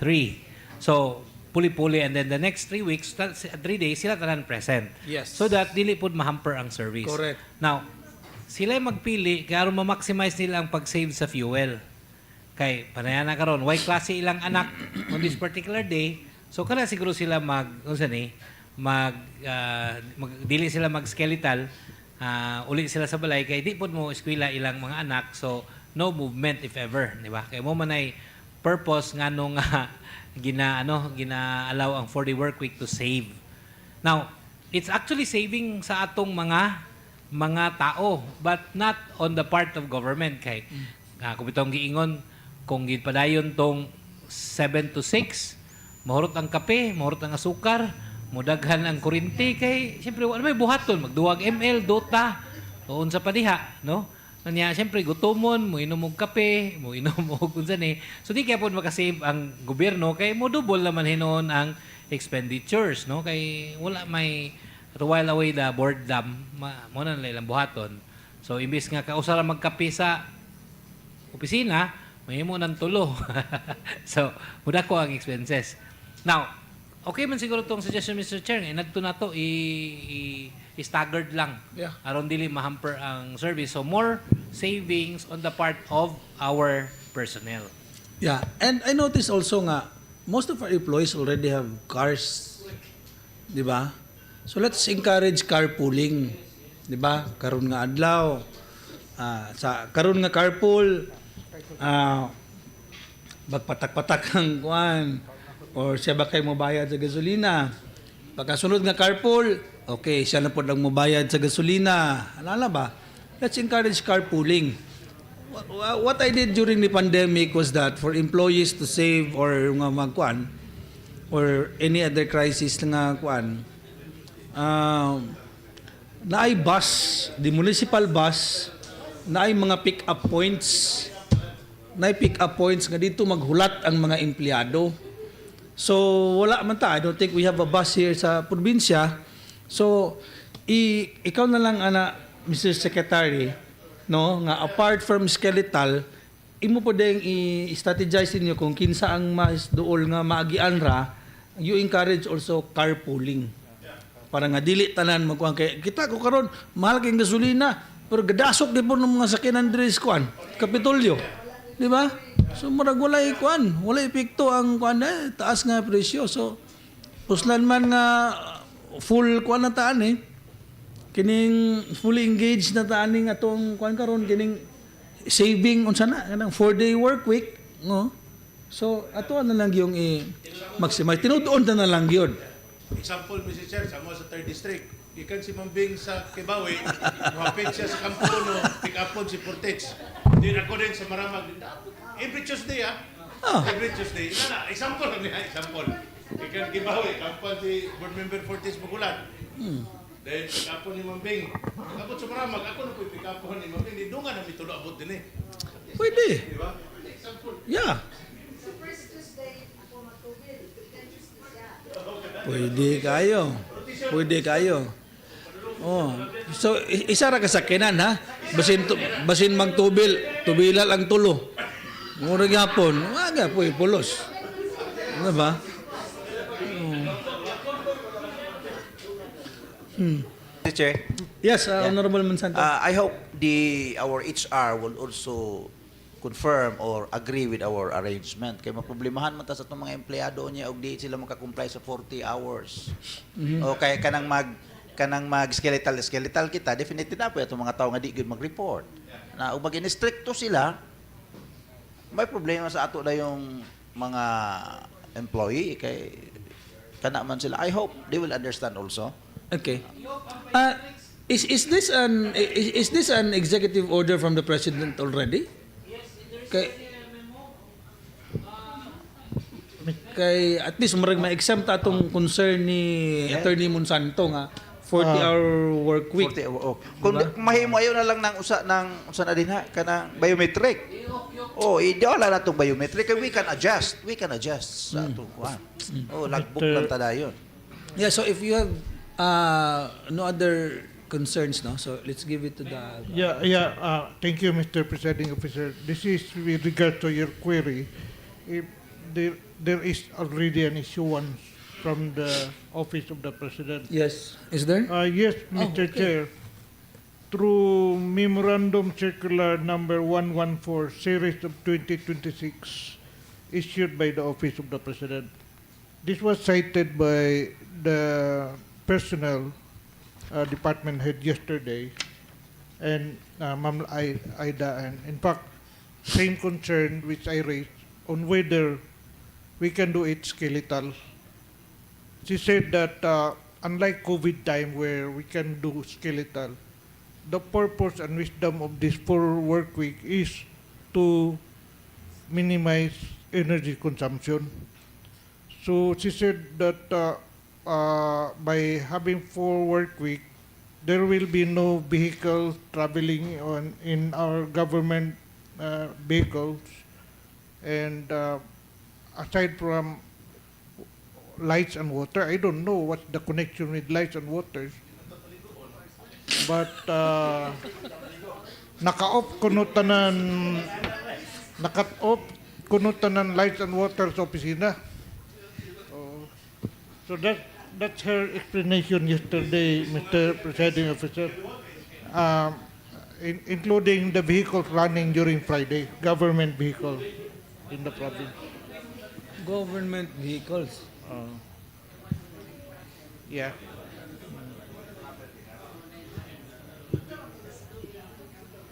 Yeah, but now the question is, considering your workload, is that will that scheme work for you? Considering nga daghan kay mo uga himuon diri sa Sangguniang Panlalawigan? Documents that you have to prepare? That actually, Mr. President, it should be left to the discretion of the office.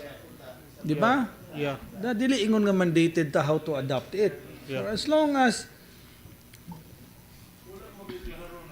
by tomorrow, Mr. Presiding Officer, the governor has called for MANCO meeting, and all department head will be attending, and I will raise this concern of this honorable body. Diba? So it even says here, and thank you Honorable Garcia for this copy, na the concern is maintain a standard thermostat setting of 24 degrees for air-conditioned spaces. Pwede man nga dili na mag-aircon. Dili mag-aircon. Limit official travel to essential and indispensable functions. Dili mo ta ingon nga we're not an office that's required to travel a lot. Diba? So it has to be on a case-to-case basis. I mean, kung ibutang lugar sa engineering kana, that's a different story. But for us, each office is unique.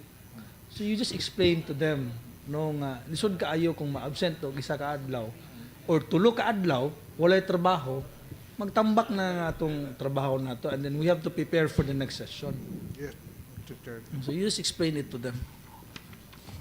And as far as Office of the Secretary, Mr. Presiding, that is quite a challenge because every day has a time frame for us to accomplish.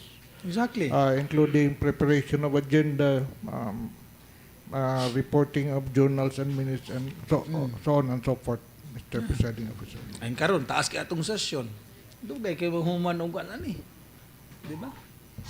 So, yes, each office is unique. So, you stand your ground, and then since it's already been agreed by the August body that a skeletal system, and then kining carpooling will be adopted by the employees of the Sangguniang Panlalawigan.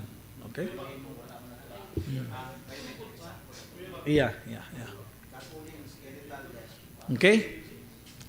Okay, Secretary's time. Thank you, Mr. Presiding Officer. There are just two important matters to be tackled, Mr. Presiding Officer. This is with regard to the earlier advance notice of Sir Milanio Cruz that the commemorative coins of Kaamulan the- will be available on March 19, 2026. So for those who are interested to buy this coin, Kaamulan good yeah, design. Kaamulan coin that is produced by Central Bank, Bangko Sentral ng Pilipinas. So if we want to avail, there are 50 slots accordingly reserved for the board members and other provincial government officials.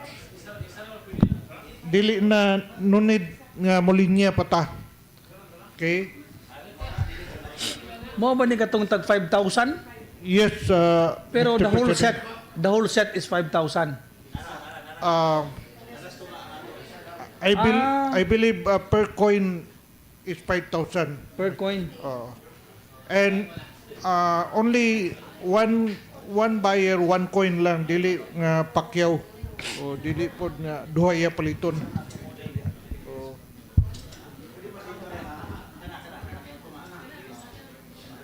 Yes, 5,000 per coin. Pero pwede po na siya ipalit sa kaisano. Pero yung worth is 100 pesos. Accordingly.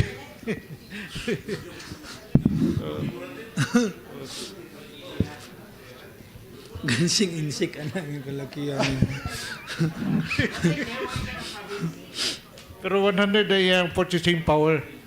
So, pero for purpose of memorabilia, that is, palito na to 5,000 pesos. Okay. Then, Sana. This will be available on March 19. May sinulog. March 19, 2026. March 19. Yeah, I already reserved too. Yeah, we'll learn about that. Yeah. Mr. Presiding Officer. So, next, Mr. Presiding Officer. Yes, go okay. The Office of the Governor, through the Accounting Office, has informed that they will be conducting a consultative meeting, through the provincial assessor, not accounting, Mr. Richel R. Oket, the acting provincial officer, has scheduled the schedule of market values of real properties. This will be conducted in four districts in the province of Bukidnon, starting March 18, and then March 20, and then March 23, 2026. This is in line with the planned revision of the schedule of market value for the province of Bukidnon. So it will be increased again? Yes, most probably, Honorable Presiding Officer. So after that, they will make a draft and then submit it to this honorable body for our deliberation and most probably public hearing. Once again, Honorable Presiding Officer, I inquired him why you did it in advance. This is already part of the requirement under the Bureau of Local Government Finance that there will be a prior consultation on the part of the executive, public consultation. So, I raised this because once it is submitted to this body, it is mandatory for us again to conduct public hearing because that is provided in the local government code. But they say that they have to proceed with the public consultation without submitting yet the draft for us because it is required by the BLGF. Yes, Mr. Chair, for those who have gone through this process, if you go there, you have no chance of being re-elected. So, in the past, Mr. Chair, wala may katambong ana. Because you will be raising taxes and you will be facing your constituents. Mas maitong sila na lang. Anyway, I already told Ukit how to do it. Para dili maapektuhan. In fact, sponsor na to si Board Member Palmada. Siya man ang last termer.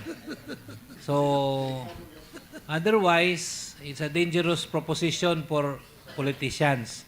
If you go there, you run the risk of being the face of the increase in taxes, and you will have a difficulty explaining yourself during the election. Yes. May point also, Mr. Chairman. Honorable President Officer, is that sa kasagsagan lugar rin nani, di na ganita palakaw-lakawon, yung magkandag pagintag public hearing, during this time, kung hisgutanan, Honorable Presiding Officer, kining parte sa mga kwarta, buabot gani og isa gatos ang litro sa kanang Yabot na sa Aglayan. Nabili niya 107 pesos per liter. Yeah. Let's call for a suspension. Anyway, during ato i-timing lugar ni ang ulo sa mga tao sa kikyo na impeachment na sabi taas ang presyo, unya, ukit nito, labayan sa kamatis. Oh, true. Ang mga ang mga unsa ni pamalikas. So, will you go there? Bakit taas kita lang? Unsa na lang kay unsa na may giubos?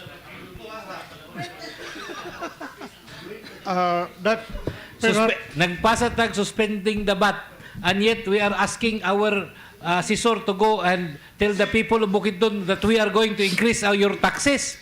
Is that not crazy? I mean, tell Ukit that we should not always follow. Wala man tayo, Mr. Chair. Namagod sa rules nga every 3 years we have to appraise our values. However, this is not the proper timing, di ba? I challenge Ukit to go and present this increase to the people of anywhere in Bukidnon. Dito na to by violent and reaction. Precisely. You want to go, Secretary? I don't want to go. Yes. See? Actually, I admire your honesty. Actually, Mr. Presiding Officer, this plan has been prepared and we have talked this about a month ago already, and maybe this fuel crisis has been considered as intervening event right now. But after the later, they are just asking support from the Sangguniang Panlalawigan. We don't know what kind of support. You want us to go there and actually face with the music with them. But this is not really the time. Maybe you can put a sense of reality on the part of Mr. Ukit and tell him, sir, you go alone if you want. Because basigla ba yung tagkamati, sir? Di ba? Pag na to, pa increase. By next week, we will feel the increase in the commodities. Because this week, sigurado yung transport will hilak na transport ani, and they will have to increase their cost. Yeah. So we will have a mancom tomorrow, Mr. Presiding Officer. Talk sense to the guy. Yeah, okay. Anyway, like you said, no, you planned this a month ago, but a month ago, the crisis in the Middle East did not yet explode, no? So, and also, with respect to the reassessment, which is to be done every 3 years, that is, it is not really mandatory. I mean, it's suggestive, no? The reappraisal is suggestive. So, I mean, if for the past how many supposedly years during the time of Governor Zubiri ato mo nang na-hold, so what's another 6 months or 1 year? Let the economy stabilize first. I mean, like, sakto tayo ni Board Member Garcia, kung imo nang i-present karon, labayon ka kamatis karon dito sa mga tao. And dili si Ukit ang madami dyan si Governor. And the rest of us. Kay imagine, your provincial government imposing taxes. Nagpaski na daw sa mga barangay nga there will be an increase in public hearing on the increase of the appraisal of your property. Huh? Yeah, maybe we just pass a resolution suspending the appraisal. Due to the effects of the fuel crisis. Oh, para dili na mag dili na mag padayon ng paskil dito. No, nandoon na sa bulletin board. Yung barangay captain sa bagid ang ipatungan dito ba? Mao, niya mag-eleksyon sa November. Mag-eleksyon sa Kaubo. November. Mr. Chair. Honorable Presiding Officer. Yes, majority floor. Yes, I think, God. naman siguro man-com sila. So I think our secretary will propose for that matter regarding for the passage of resolution suspending sa kita. Dili mag-mancom sa i-present siya dito during the mancom. Then after sa mancom, after sa meeting, so our secretary will inform us kung unsa ilang reaction so that we can have it to proper na mag-pass ang resolution. Inani, it is the idea or the consensus of the members of Sangguniang Panlalawigan to suspend this one. Okay, you communicate it to them, Mr. Secretary. And the reason is because of the massive fuel increase, price increase, and possible fuel shortage in the entire country. And then, kung moingon sila go, and they need a resolution, let us know. We will then adopt a resolution. Ignon mo nga na-take up nato na. And we are worried na mo ato si Ukit ito, we're worried for his safety.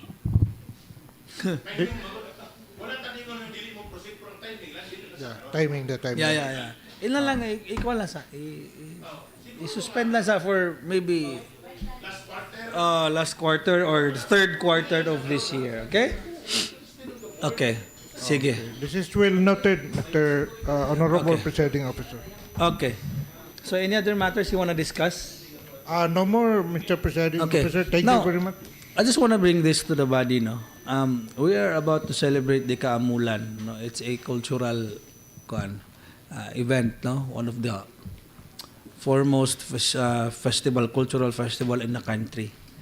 And yet, I noticed na until now, although a selection process has already been completed, wala pa gyapon tay IPMR, di ba? Oh, so it's already been what, a month already since the time it was conducted, di ba? Sobra na. So ang atong taana nga we would like to be clarified, no, kung gano sa. So would you be amenable if we invite the NCIP to shed light on this matter? Can I say Yes, something, Honorable Mr. Presiding Representative. Officer? I was told that today is the schedule of what they call that, murag mediation between the two contending parties, the one who won and the one who contested. So they are scheduled practically here. Regional Director of NCIP and some of the legal people from the NCIP is here. I don't know this morning. I don't know what was the result because there seems to be kanang murag sabot-sabot na nalay mga consideration. Okay. So I don't know if next kuan ba ka So all the more reason that we should be apprised of what happened today. Right? Okay. So maybe in the question R, we could invite just ko lang to give us an idea of of what's happening already to the vacant position of PD Rona, DILG. Exactly. Kay supposedly, kung wala pa na-appoint, na-atay holdover capacity si board member Lieses, di ba? So that he can have a say in all matters involving the indigenous people, di ba? Especially now that the Kaamulan is fast approaching. So anyway, so is everyone amenable, no? Atong i-invite during the question R, the Provincial Director of NCIP and the DILG Director, Rona. Okay. The Director Rona. So Mr. Secretary, please make the necessary invitation. Moraman po na isa. Yeah. This is noted, Honorable Presiding Officer. Thank you. So, before we end, here's a short story from Sunday School Times, and it's about rash judgment. So, dili may nga judgmental ka ita. No? So, the story goes like this. Bishop Potter of New York was sailing for Europe. As he went aboard the large ocean liner, he found that another passenger was to share the cabin with him. After looking over his quarters, he went back to the purser's desk and asked if he could leave his gold watch and other valuables in the ship's safe. He explained that ordinarily he never did this sort of things, but he had been to his cabin and had met the man who would occupy the other bed. And judging from his appearance, he was afraid that he might not be a very trustworthy person. The purser accepted the responsibility of caring for the valuables and remarked, "It's all right, Bishop. I'll be very glad to take care of them for you. The other man has just been up here and deposited all his valuables for the same reason." With that, majority floor. Thank you, Honorable Presiding Officer. I move for the adjournment of our regular session. The 33rd regular session of the 20th SP is hereby adjourned. Thank you, ladies and gentlemen. We have a 100% attendance. The dinner is at the back, courtesy from the celebrant, Honorable Eliezer Unahon.